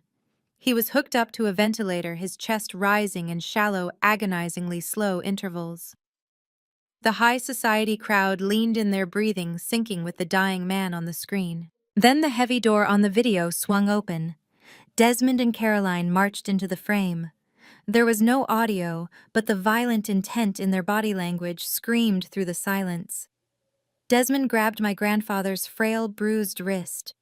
He ripped the oxygen monitor from Theodore's finger and shoved a heavy fountain pen into his hand. I watched the faces of the investors illuminated by the pale light of the projector. Complete paralyzing horror washed over them. A prominent judge sitting near the front row covered her mouth with both hands. Jonathan Hayes stood completely rigid, his eyes locked on the screen in pure disgust. On the video, Theodore weakly tried to pull his hand away. He was crying. Desmond ignored the tears. He locked his grip around my grandfather's knuckles and forcibly dragged the pen across the legal document resting on the tray table. Caroline stood directly beside the bed. She did not look away. She did not try to stop it. She simply watched her arms crossed, waiting for the forgery to be complete. The collective gasp that erupted from the 50 wealthy guests was deafening. It was a visceral sound of revulsion. The silence of the gala shattered into a chaotic chorus of disgusted whispers and outraged shouts. Caroline's legs gave out completely. She collapsed onto the polished hardwood floor, her expensive maternity gown pooling around her. She buried her face in her hands and began sobbing hysterically. Her previous screams about being the beloved favorite echoed in the minds of everyone present, making the reality on the screen even more grotesque. She was a fraud, a criminal, and an abuser, and her entire social circle had just watched her commit the crime in high definition. Desmond staggered backward, his eyes wide and unblinking. The slick, arrogant cryptocurrency entrepreneur was gone. In his place was a terrified criminal realizing he was completely trapped. He spun around his expensive Italian leather shoes, slipping frantically against the mahogany floor, and bolted toward the grand double doors leading to the foyer. He did not even make it halfway. Two massive, broad-shouldered investors stepped directly into the aisle, forming an impenetrable human wall. One was a former Marine turned venture capitalist. He planted his feet, crossed his thick arms, and glared down at Desmond with a look of pure menace. "You are not going anywhere, son," the investor growled, shoving Desmond hard in the chest. "You sit down and wait for the authorities." Desmond stumbled backward, crashing into a serving cart. Crystal glasses shattered across the floor, raining sharp shards over the oriental rug. He scrambled to his feet, breathing heavily like a cornered animal. Richard stood at the head of the table, his chest heaving. The illusion of his empire was entirely obliterated. He had lost his company, his reputation, and his freedom in a matter of minutes. His survival instinct, honed by decades of ruthless corporate backstabbing, violently kicked in. He needed a scapegoat. He needed anyone else to take the fall. Richard rounded the corner of the table and marched toward Desmond, his face purple with rage. He pointed a trembling finger at his son-in-law. "You idiot!" Richard roared, his voice cracking with hysteria. "You swore to me it was clean. You told me nobody was in the hallway and the cameras were off. You forged that document and you dragged my daughter into your sick scheme. You have ruined us." The guests recoiled in disgust.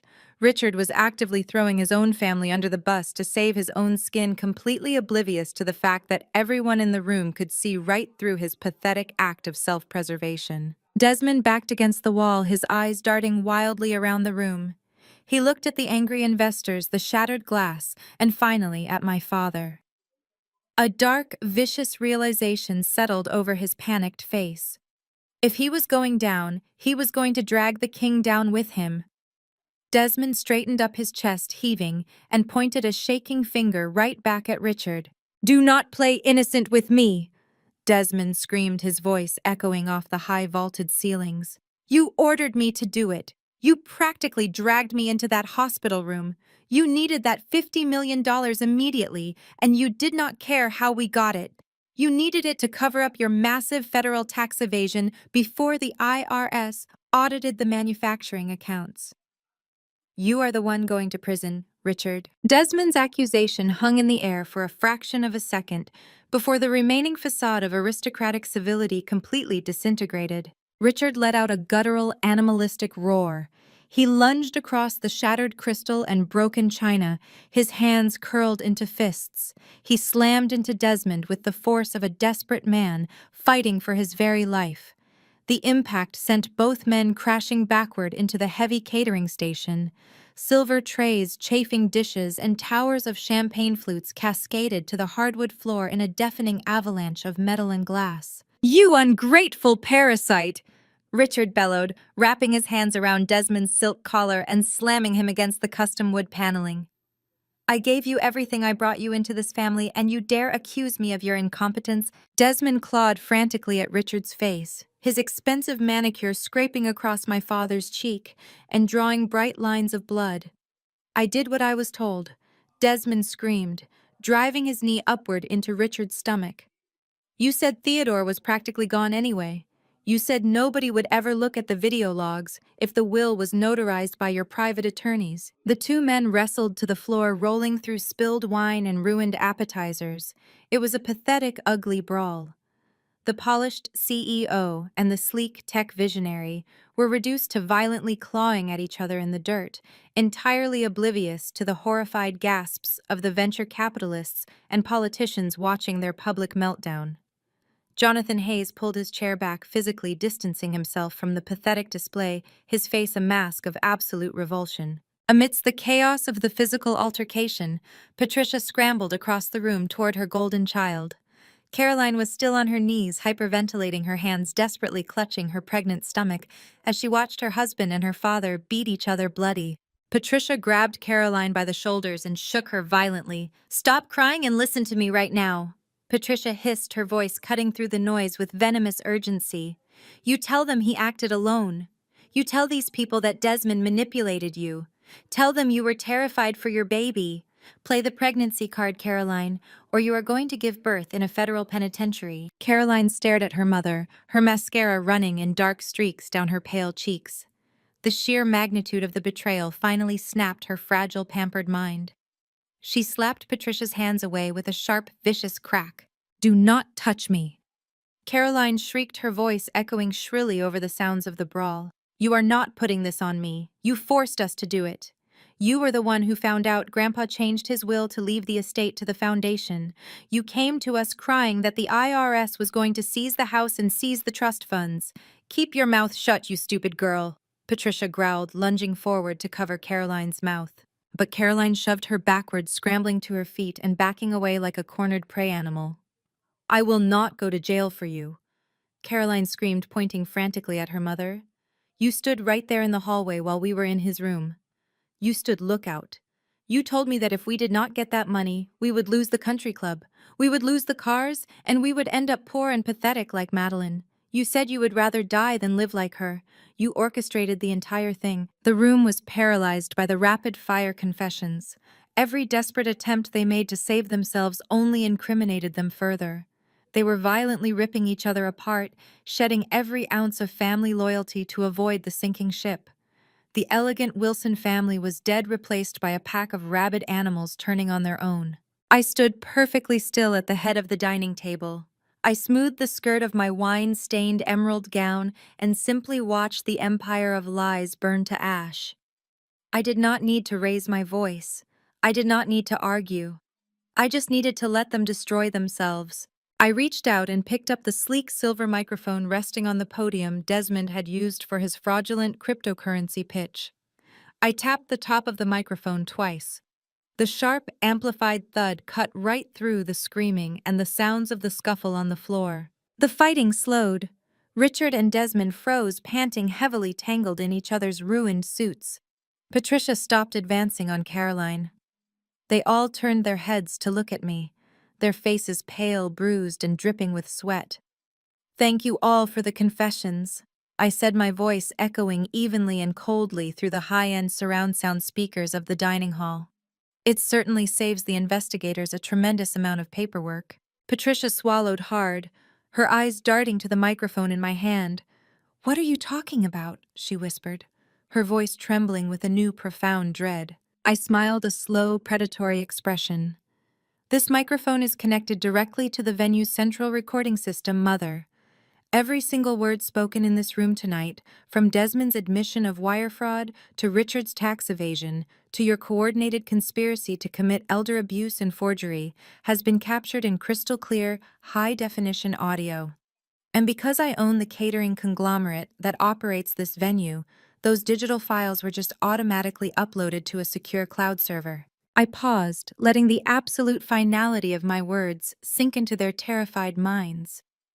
I looked at my father, who was still kneeling in the spilled wine, his hands shaking violently. "And that server," I continued, my tone dropping to a lethal whisper, "is directly shared with the Fraud Division of the Securities and Exchange Commission, the Internal Revenue Service, and the District Attorney's Office." Right on cue, a harsh, pulsating light swept across the grand dining hall. Red and blue strobes began flashing intensely through the massive floor-to-ceiling windows, painting the walls of the estate in the undeniable colors of law enforcement. The wail of multiple approaching sirens pierced the quiet Connecticut night, growing louder and more deafening by the second. Heavy tires screeched to a halt on the gravel driveway outside. Car doors slammed in rapid succession. Patricia let out a strangled, breathless gasp. Her knees buckled beneath her. She dropped heavily to the hardwood floor, her designer gown pooling around her as she stared at the flashing red and blue lights in pure, unadulterated terror. The harsh glare of the police lights washed over the dining room walls, painting the terrified faces of my family in alternating shades of crimson and stark blue. The wail of the sirens abruptly cut off, replaced by the heavy synchronized slamming of reinforced car doors outside. Through the massive front windows, dozens of federal agents in tactical gear swarmed the manicured lawns of the estate. Richard scrambled to his feet, slipping on the spilled wine. His bravado was entirely gone. He was no longer a commanding CEO. He was a cornered animal, realizing the trap had permanently snapped shut.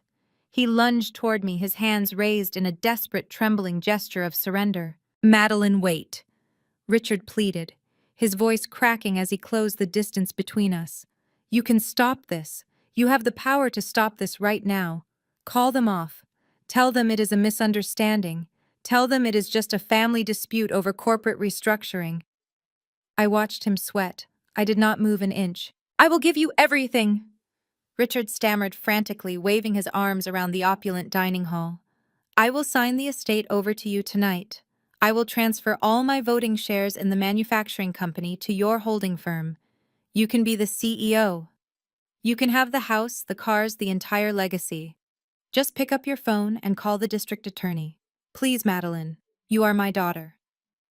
I looked at the man who had spent my entire life making me feel like a worthless burden. "You have absolutely nothing to offer me, Richard," I replied, my voice completely devoid of sympathy.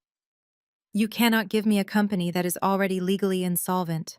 I already own your debt. And as for this house, it was built with blood money stolen from a man who actually loved me. You are trying to barter with ashes." A sharp, desperate sob broke from the floor. Patricia crawled across the hardwood, her expensive gown soaking up the puddles of red wine and shattered crystal.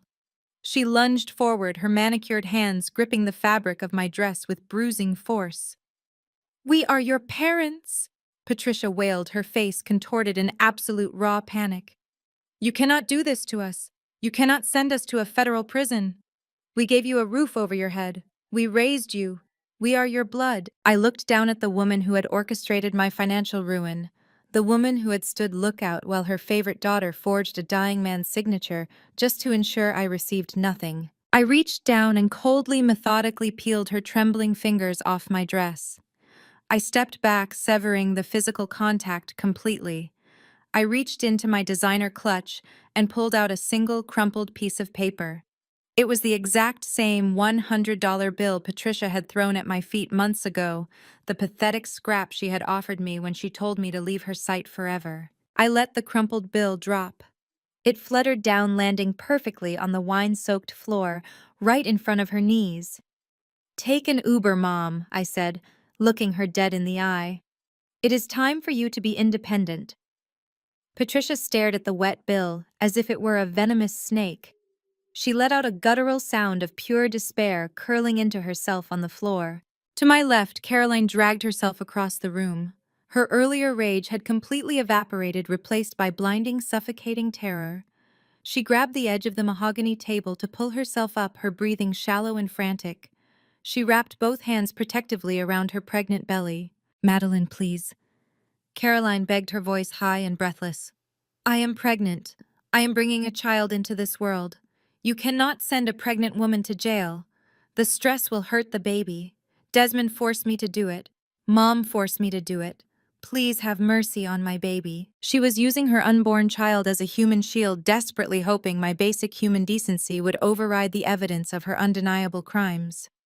She was still relying on the same manipulative tactics that had allowed her to coast through life without a single consequence. I looked at my sister. Her tear-streaked face was a portrait of pathetic entitlement. "You are 31 years old, Caroline," I stated, my voice echoing clearly across the silent room. "Time to grow up." A booming, thunderous crash shook the very foundation of the house. The grand oak doors of the foyer did not just open. They were violently kicked inward, the heavy wood slamming against the plaster walls with explosive force. Dozens of federal agents flooded into the grand entryway, their tactical flashlights cutting through the dim lighting of the estate. The dining hall erupted into a flurry of organized chaos. Over a dozen federal agents in dark tactical gear poured through the shattered oak doors, their heavy boots trampling over the spilled wine and crushed crystal. The stark, blinding beams of their tactical flashlights swept across the terrified faces of Connecticut's elite, cutting through the warm golden glow of the chandeliers. The sheer physical presence of the FBI raid instantly suffocated the last remaining breaths of the Wilson family dynasty. The lead agent, a tall, broad-shouldered man with a silver badge clipped to his belt, marched directly to the head of the long mahogany table. He did not look at the fleeing socialites or the panicked venture capitalists. His gaze was locked firmly on my father and brother-in-law. Richard Wilson and Desmond Vance, the lead agent, barked, his voice vibrating with absolute, unquestionable authority. "You are both under arrest." Richard stood frozen. The last remnants of his arrogant, untouchable facade melted away, leaving a pathetic, trembling old man in a ruined custom suit. He opened his mouth, trying to summon the commanding tone he had used to terrorize his employees and family for decades, but only a dry, rattling wheeze came out. "On what charges?" Richard finally choked out, his eyes darting frantically toward the flashing red and blue lights outside the windows. "Corporate fraud, massive federal tax evasion, and conspiracy." The agent replied sharply, signaling two heavily armed officers to move forward. They grabbed Richard's arms, roughly pulling them behind his back. The sharp metallic click of the steel cuffs snapping shut echoed loudly over the terrified murmurs of the crowd. Desmond did not handle the reality of his situation with even a fraction of Richard's ruined dignity. As two agents grabbed his torn silk tuxedo jacket, Desmond's knees buckled entirely. He collapsed against the edge of the mahogany table, openly weeping. He wailed like a terrified child, tears and snot streaming down his bruised, scratched face. "I was just following orders!" Desmond sobbed, his voice cracking into a high-pitched, desperate shriek. "Richard made me do it. I am a victim of manipulation. Please, do not put me in handcuffs. I am an innovator. You cannot do this to me." The agents completely ignored his pathetic, flailing cries. They yanked him upward without an ounce of sympathy, pinning his arms and locking the steel cuffs tightly around his wrists. Desmond continued to bawl, his chest heaving, as the reality of a federal prison sentence crushed the breath out of his lungs. The 50 wealthy investors, politicians, and socialites who had come to celebrate the Wilson family wealth were now actively participating in its destruction. Dozens of smartphone screens lit up the dim dining room. The elite crowd, the very people my parents had spent their entire lives desperately trying to impress, were relentlessly recording every single second of the humiliating spectacle. Richard and Desmond were being paraded as common criminals on high-definition video that would be circulating through every country club, boardroom, and news outlet in the state before midnight. Patricia watched her husband and golden son-in-law get detained with wide, horrified eyes. She slowly pushed herself up from the wine-soaked floor, brushing her hands down her ruined, stained gown. She immediately shifted tactics. Her face contorted into a mask of delicate, fragile innocence. She clasped her hands over her heart, looking up at the lead agent with wide, pleading eyes. "Officers, please," Patricia cooed, pitching her voice to sound like a helpless, terrified victim. "There has been a terrible mistake. I am just a housewife. I spend my days planning charity galas and tending to my garden. I know absolutely nothing about their business dealings, their taxes, or their offshore accounts. I am completely innocent in all of this."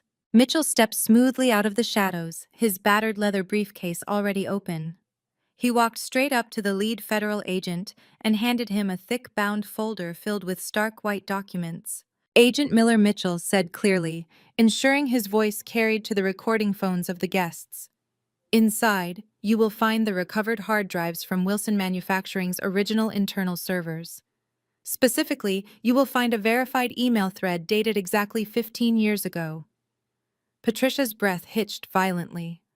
She took a panicked step backward, her mask of innocence shattering into a million pieces. Those emails provide irrefutable digital proof that Patricia Wilson personally orchestrated the theft of Theodore Wilson's initial patents, Mitchell announced to the room, his tone clinical and lethal. She hired the corporate spies, she authorized the digital breach, and she ordered the destruction of the original ownership ledgers. She is not a housewife. She is the architect of the entire fraud. The lead agent flipped open the folder, scanning the top page, highlighting the damning correspondence. He looked up, his eyes locking onto my mother with a hardened glare. Patricia Wilson, you are also under arrest for conspiracy and corporate espionage, he stated. Patricia opened her mouth to scream, but a female agent was already spinning her around, snapping the handcuffs onto her diamond-covered wrists. She thrashed wildly, her expensive heels slipping on the wet floor, screeching threats and curses that completely exposed her true vicious nature, but the agents held her in an iron grip. Caroline remained on the floor. She was completely untouched by the federal agents. No one read her rights. No one approached her with handcuffs. She was legally innocent of the corporate crimes, but she had lost absolutely everything else.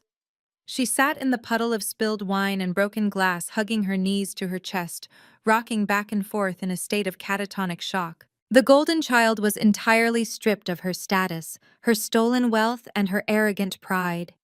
She watched through dull, vacant eyes as her crying husband and screaming parents were dragged toward the door. She was going to be a single mother with zero financial assets, publicly disgraced, and universally despised by the high society she worshipped.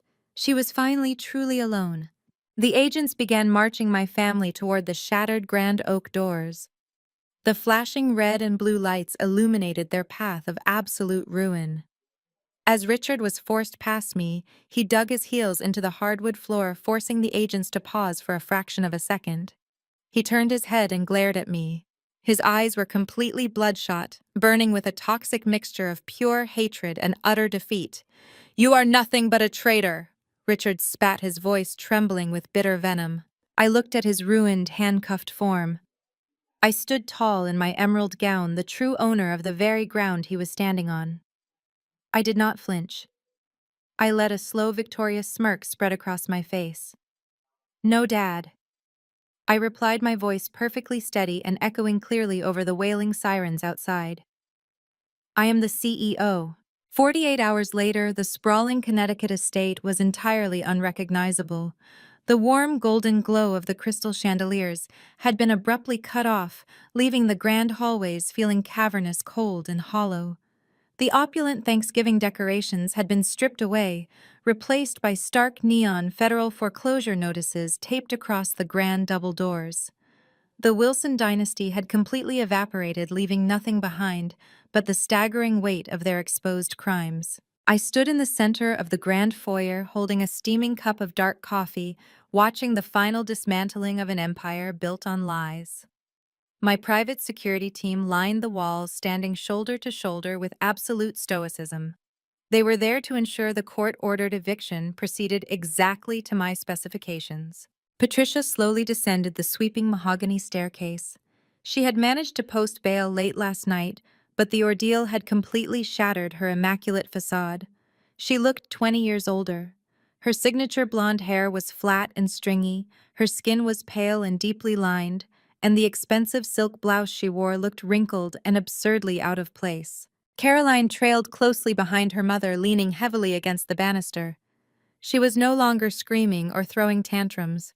She was completely drained, her face puffy and red from 2 straight days of uninterrupted weeping.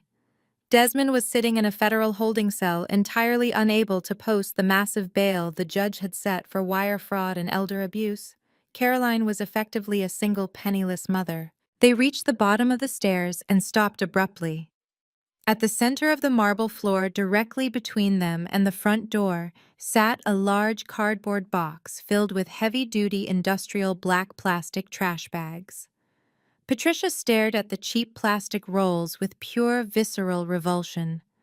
She looked up at me, her eyes darting nervously to the large security guards flanking my sides. Where are our suitcases? Patricia demanded, her voice a weak, trembling imitation of her former arrogance. The Louis Vuitton luggage sets are in the master closet. Tell your hired thugs to go upstairs and retrieve them immediately. We are taking our personal belongings. I took a slow sip of my coffee. I let the silence stretch out, forcing them to stand awkwardly in the cold foyer. The Louis Vuitton luggage was purchased using corporate funds from Wilson Manufacturing. I stated, my voice echoing clearly against the high ceilings. Therefore, the luggage is currently property of the federal government pending asset forfeiture.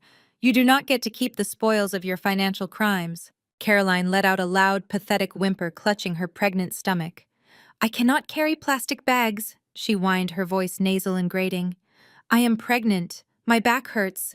This is inhumane, Madeline. You cannot treat us like animals. I lowered my coffee cup, my expression turning to absolute ice. I walked slowly toward the box, pulled out 2 thick black trash bags, and threw them onto the marble floor at their feet. 10 years ago, I said, staring directly into Patricia's terrified eyes. You stood on this exact same marble floor.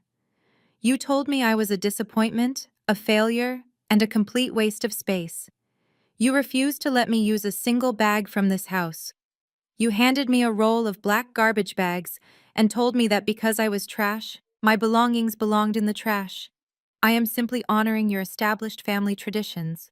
Patricia flinched violently, as if I had physically struck her. She looked down at the black plastic, her lower lip trembling. She realized I was not going to yield. I was not going to show mercy. Pack your things, I ordered, my tone leaving absolutely no room for debate. You have exactly 15 minutes to gather whatever clothing fits into those bags. Anything left behind becomes property of the holding company. Move. The next 15 minutes were a masterclass in poetic justice. I watched in total silence as 2 women who had spent their entire lives treating service workers like dirt were forced to physically stuff their wrinkled clothing into cheap plastic bags.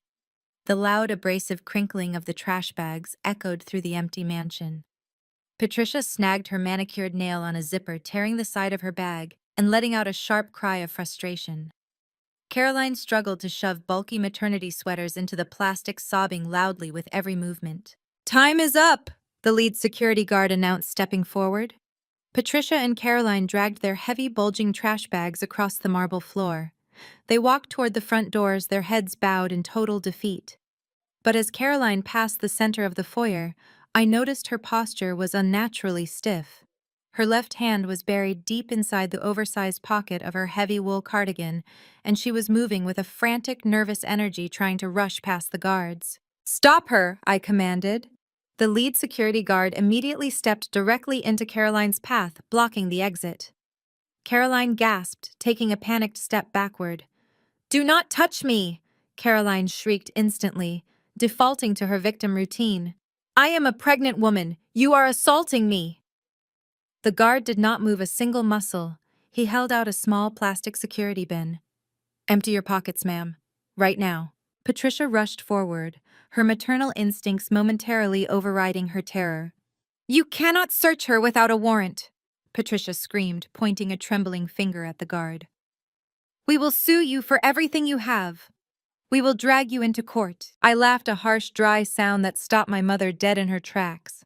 You have exactly $0 in your bank accounts, mother. You cannot even afford to buy a cup of coffee, let alone retain legal counsel. Empty the pockets, Caroline, or my team will detain you for corporate theft until the federal agents return. Caroline squeezed her eyes shut. Fresh tears spilled over her eyelashes. Her chest heaved with panicked, ragged breaths. Slowly, she pulled her trembling hand out of her cardigan pocket. Her fingers opened over the plastic bin. A heavy, solid gold object dropped into the container with a loud metallic clatter. I walked over and looked down into the bin. Resting against the plastic was Theodore's vintage gold Rolex. It was the exact watch he had worn every single day of his life, the watch Caroline had stripped from his nightstand, while Desmond was physically forcing a pen into my dying grandfather's hand. I reached in and picked up the heavy gold timepiece. The metal felt cold against my palm. I looked at my sister, feeling absolutely nothing but cold, sterile disgust. You stole this from a comatose man, I said, my voice barely a whisper, yet carrying the full weight of a judge handing down a sentence. "You do not get to walk out of here wearing his legacy." I nodded to the guards. They stepped aside, opening the massive double doors. A bitter, biting November wind swept into the foyer. Patricia and Caroline grabbed their black trash bags and stumbled out onto the grand stone porch. The guards immediately pulled the heavy doors shut behind them, leaving only a narrow gap for me to stand in the threshold. The Connecticut estate loomed behind me, utterly silent and completely mine. Patricia turned around on the stone steps. The biting wind whipped her flat blonde hair across her face. She dropped her trash bag and looked at me with an expression of pure, unadulterated panic. "Where are we supposed to go?" Patricia screamed, her voice cracking as she gestured wildly to the empty, sprawling driveway. "Our accounts are entirely frozen. Our credit cards are declining. Desmond's assets are seized. We have absolutely nowhere to sleep tonight. You cannot just leave your own family on the street." I reached into the pocket of my tailored blazer. My fingers wrapped around a small, jagged piece of metal attached to a cheap, faded yellow plastic tag. I pulled my hand out and tossed the metal through the air. The rusty brass keys hit the stone porch with a sharp, ringing clatter, sliding directly to a halt against the toe of Patricia's ruined designer shoe. "I paid for a one-bedroom apartment in the absolute worst part of town," I stated, looking down at them from the threshold of the grand estate. "The rent is covered for exactly 30 days.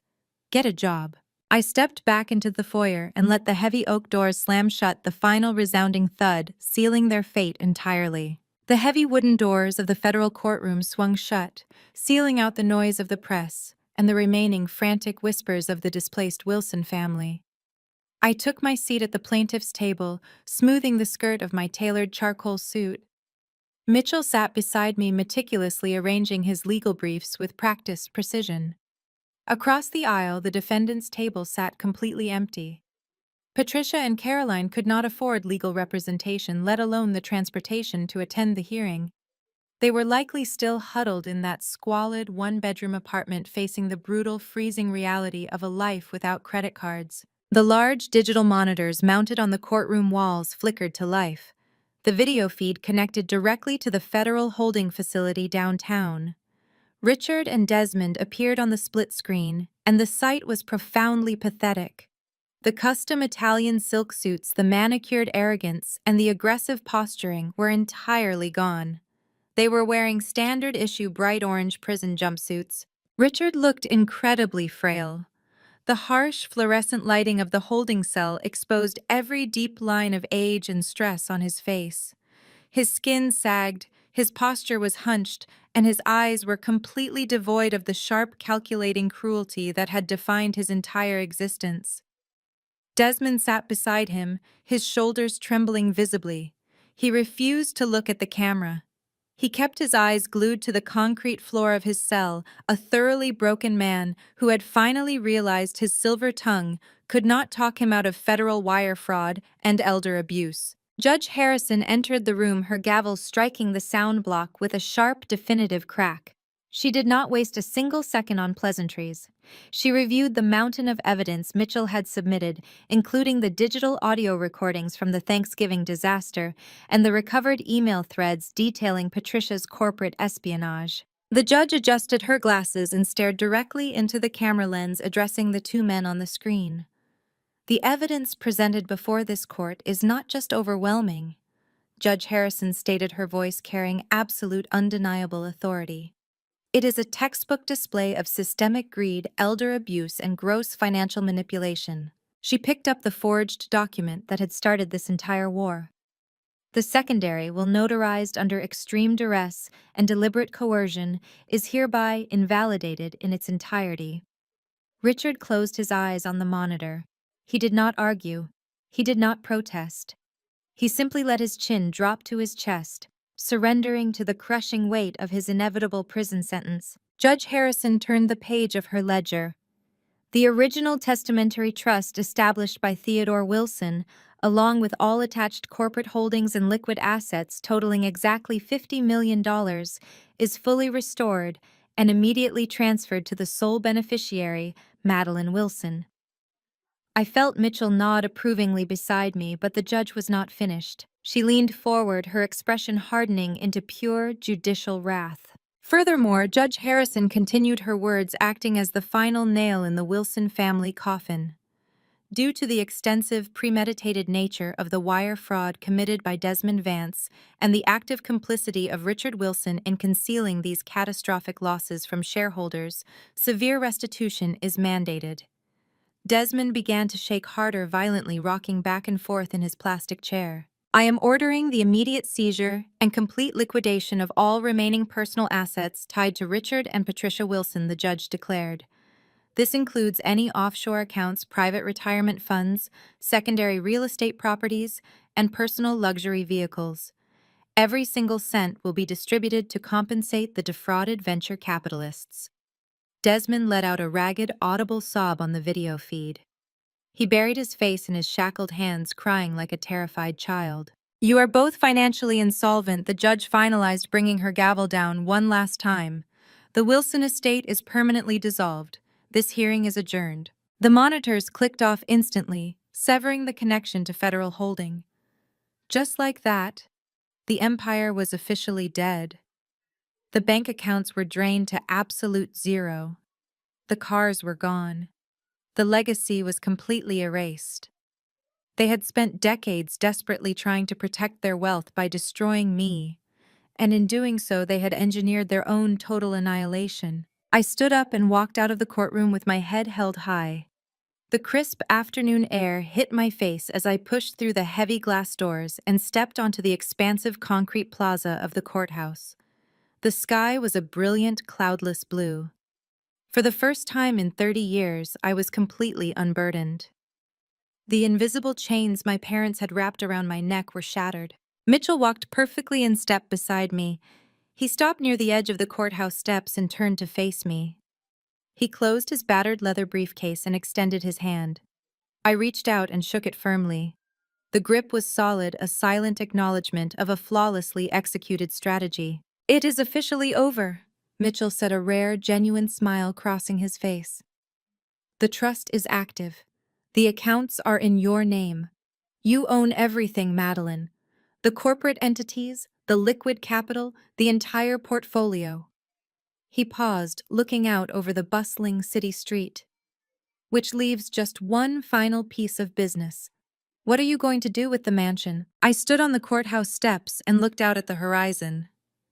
I thought about those sprawling marble floors, the cold, empty dining room, and the sweeping mahogany staircase where I had been humiliated, belittled, and treated like a servant for decades. I thought about Theodore and the legacy he had actually wanted to leave behind, before it was poisoned by Patricia and Richard's greed. My eyes gleamed with a sudden crystal-clear vision. I knew exactly what that massive, opulent house was destined to become. It would no longer be a monument to aristocratic arrogance or a prison for unwanted daughters. I turned to Mitchell, my smile sharpening into something bright and entirely new.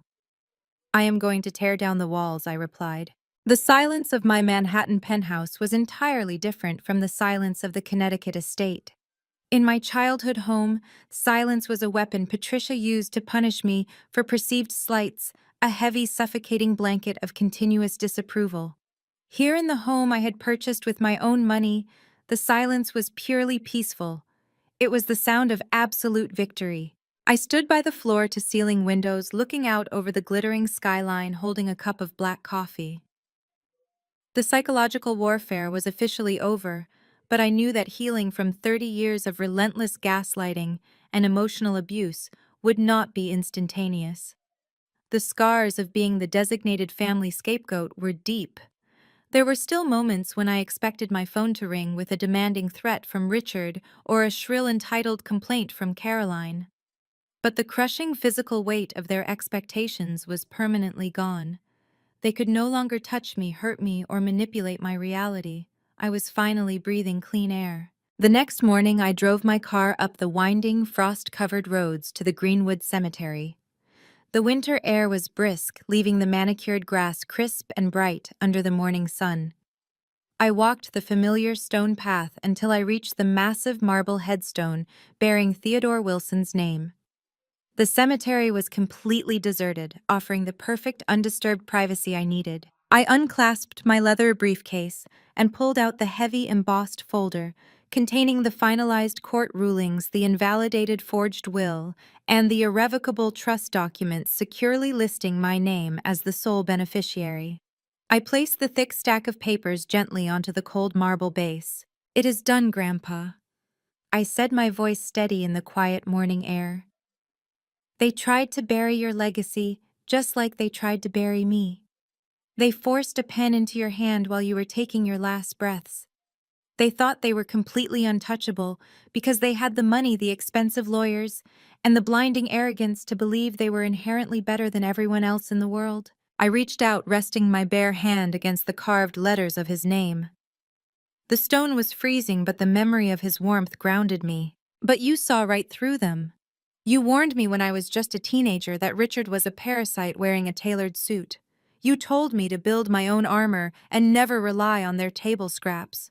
I did exactly what you asked. I protected what you built, and I exposed them for the greedy, vicious vultures they truly are. They have absolutely nothing left. Thank you for being the only person in that house who looked at me and saw a leader instead of a punching bag." I left the cemetery and drove straight to my corporate headquarters in the financial district. The moment I pushed through the heavy glass doors of my agency, a deafening roar of applause washed over me. My entire staff was gathered in the main lobby. Bottles of expensive champagne were already popping, and silver confetti rained down onto the polished concrete floor. My lead marketing director, Sarah, pushed through the cheering crowd and handed me a crystal flute filled with champagne. Her face was flushed with pure, unadulterated adrenaline. "We did not just win the court case," Sarah announced, her voice rising over the clapping. "We just secured the contracts, all 3 of them." I took a slow sip of the champagne, letting the sharp bubbles hit my tongue as I processed the magnitude of the news. The global tech conglomerate, the National Healthcare Network, and the international shipping firm, every single one of them, Sarah confirmed, raising her glass high. Their executive boards watched the leaked viral footage of the Thanksgiving gala. The entire corporate world watched you systematically trap, humiliate, and dismantle 2 of the most notorious white-collar criminals in the state without ever breaking a sweat. They realized that if you possessed the strategic brilliance to orchestrate a takedown of that magnitude against your own corrupt bloodline, they absolutely needed your ruthless competence protecting their corporate interests. My agency had instantly transformed from a highly successful boutique firm into an undeniable heavy-hitting industry titan. The very event Patricia and Richard had designed to publicly humiliate me and steal my inheritance had instead served as the ultimate global advertisement for my business. I raised my glass to my team, sharing a moment of pure, unbridled triumph. After the toast, I retreated to my corner office, shutting the heavy glass door behind me to block out the sounds of the ongoing celebration. I sat down at my expansive glass desk and looked at the single document resting perfectly in the center of my leather blotter. Mitchell had couriered the paperwork over an hour ago. The header of the document was officially stamped with the seal of the Connecticut Zoning and Planning Commission. It was the municipal demolition permit for the sprawling estate where I had spent the first 2 decades of my life being treated like absolute garbage. I picked up my heavy gold fountain pen. I did not hesitate. I did not feel a single ounce of nostalgia, sadness, or regret. I pressed the gold nib to the paper and signed my name with bold, sweeping strokes, legally authorizing the complete leveling of the mansion. I had already finalized the architectural blueprints for the land. I was not going to sell the acreage to another corrupt billionaire, and I certainly was not going to live in a house permanently poisoned by Patricia's cruelty and Caroline's entitlement. The heavy machinery would arrive at dawn tomorrow to tear down the marble columns, smash through the mahogany staircases, and pulverize the grand dining room where I was once told to eat in the kitchen. Once the ground was cleared and the toxic rubble was hauled away, construction would immediately begin on the Theodore Wilson Foundation for At-Risk Youth. It would be a state-of-the-art facility, providing emergency housing, legal support, and educational grants for teenagers fleeing abusive households.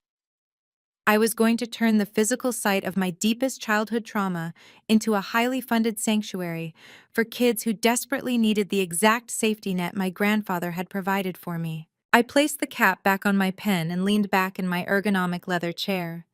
The Wilson dynasty was officially dead buried under the weight of its own spectacular greed. I looked out my window at the towering skyscrapers of Manhattan, a self-made CEO sitting on top of an empire that nobody could ever take away from me. 6 months after the demolition of the Connecticut estate, the federal justice system delivered its final devastating blow. I sat in the front row of the courtroom flanked by Mitchell and my lead security director, as the judge read the sentencing guidelines. Richard Wilson and Desmond Vance stood side by side in matching bright orange jumpsuits. Their wrists and ankles were bound by heavy steel chains that rattled loudly in the stark silence of the courtroom. The judge did not mince words. She cited their blatant lack of remorse, the sheer scale of their corporate fraud, and the abhorrent nature of their elder abuse against my grandfather. 15 years in a maximum security federal penitentiary. When the sentence was pronounced, Richard did not shout or protest. His knees gave out, and he had to be physically supported by the bailiffs just to remain standing. The man who had spent his entire life terrorizing everyone around him, obsessed with power and legacy, had been permanently reduced to an inmate number. Desmond openly wept, begging the judge for a reduced sentence, crying that he was not built for a harsh prison environment. The guards simply hauled them both away through a side door without a second glance. Their empire of lies was officially buried behind concrete walls and razor wire. While the men of the Wilson family traded their tailored suits for prison uniforms, the women were forced to navigate a much different kind of hell, reality. Patricia Wilson, the former undisputed queen of Connecticut high society, now wears a stiff, oversized polyester uniform vest. I received a comprehensive report from my private investigators detailing her new life, and the poetic justice is breathtaking. She works 40 grueling hours a week as a front-end cashier at a massive discount retail chain on the desolate outskirts of Hartford. Her days of hosting lavish charity galas, sipping vintage champagne, and terrorizing domestic staff are permanently over. Instead, she stands behind a sticky plastic register for 8 hours a day on her aching, swollen feet. Just last week, a disgruntled customer threw a crumpled, expired coupon directly at her face because a clearance item rang up incorrectly. Patricia had to bite her tongue, pick up the piece of trash from the scuffed tile floor, and apologize profusely, absolutely terrified of losing the meager hourly wage that barely keeps a roof over her head. The profound indignity of serving the very working-class individuals she once openly despised is a daily prison sentence all its own. Caroline did not fare any better. The 30 days of prepaid rent at the rundown apartment expired exactly on schedule. Stripped of her golden child status, her stolen trust funds, and her wealthy husband, she was violently thrust into the real world. She now lives in a cramped, drafty apartment with peeling linoleum floors, water-damaged ceilings, and a radiator that constantly clanks in the dead of winter. To afford cheap groceries and basic utilities, Caroline is forced to work an exhausting minimum wage job doing tedious data entry for a local logistics company. There are no more afternoon spa days, no more designer maternity clothes, and no more servants to clean up her messes. She spends her evenings utterly exhausted counting pennies at a scratched laminate kitchen table, entirely dependent on her own unglamorous labor for survival. The harsh reality of paying her own bills has violently shattered her lifelong delusion of superiority. With the toxic remnants of my biological family permanently neutralized, I focused my entire energy on building something completely unbreakable. The demolition crew had completely leveled the Connecticut mansion, pulverizing the marble floors and mahogany staircases into dust. The toxic rubble was hauled away, leaving behind acres of pristine, cleared land. I utilized the $50 million trust left to me by Theodore, combining it with the massive profits from my own marketing agency to construct a masterpiece. Today, those grounds host the grand opening of Theodore's foundation. It is a sprawling state-of-the-art academy and resource center constructed with gleaming glass, natural wood, and bright open spaces. It stands as a beacon of hope directly on top of the soil where I once experienced profound emotional abuse. The foundation is dedicated entirely to providing free, top-tier legal representation and comprehensive career support for women escaping financial abuse and toxic family dynamics. I stood on the newly paved courtyard watching dozens of women walk through the grand entrance. They were greeted by leading attorneys, financial advisors, and career counselors whose salaries I personally guarantee. These women will never have to beg for scraps from a controlling husband or a manipulative parent. They will learn to build their own armor, secure their own capital, and forge their own absolute independence. Mitchell stood beside me watching the ribbon-cutting ceremony with a rare, genuine smile. He handed me a glass of sparkling water, nodding toward the massive brass plaque near the front doors bearing my grandfather's name. "You did exactly what he asked," Mitchell said, his voice filled with profound respect. "You protected his legacy and you created a fortress." "I built the safety net I always wished I had," I replied, taking a sip of the water. "And I made absolutely sure nobody can ever tear it down." Later that evening, I returned to my penthouse office in Manhattan. The sun was setting over the city, casting a brilliant fiery glow across the towering skyscrapers. I walked over to the massive floor-to-ceiling windows, looking out over the glittering, sprawling metropolis that stretched out endlessly before me. The silence in my office was pristine. There was no anxiety, no looming threat of sabotage, and no desperate need to prove my worth to people who were committed to misunderstanding me. I had faced the absolute worst of human greed and betrayal, and I had emerged entirely victorious. I placed my hand against the cool glass of the window. I am no longer the scapegoat. I am no longer the outcast. I am no longer the victim. I am a self-made CEO. I am the sole architect of my own destiny. I am powerful, completely untouchable, and for the first time in my entire life, I am truly, unconditionally happy. The Wilson dynasty is dead. My empire has only just begun. The most profound lesson from Madeline's journey is that true healing comes from reclaiming your narrative and transforming your deepest trauma into a source of empowerment. Madeline did not merely seek revenge against her toxic family. She broke a generational cycle of abuse by dismantling their empire of greed. By turning the very estate where she was mistreated into a sanctuary for vulnerable women, she proved that the absolute best justice is building a legacy of undeniable strength and independence. Take charge of your own destiny today.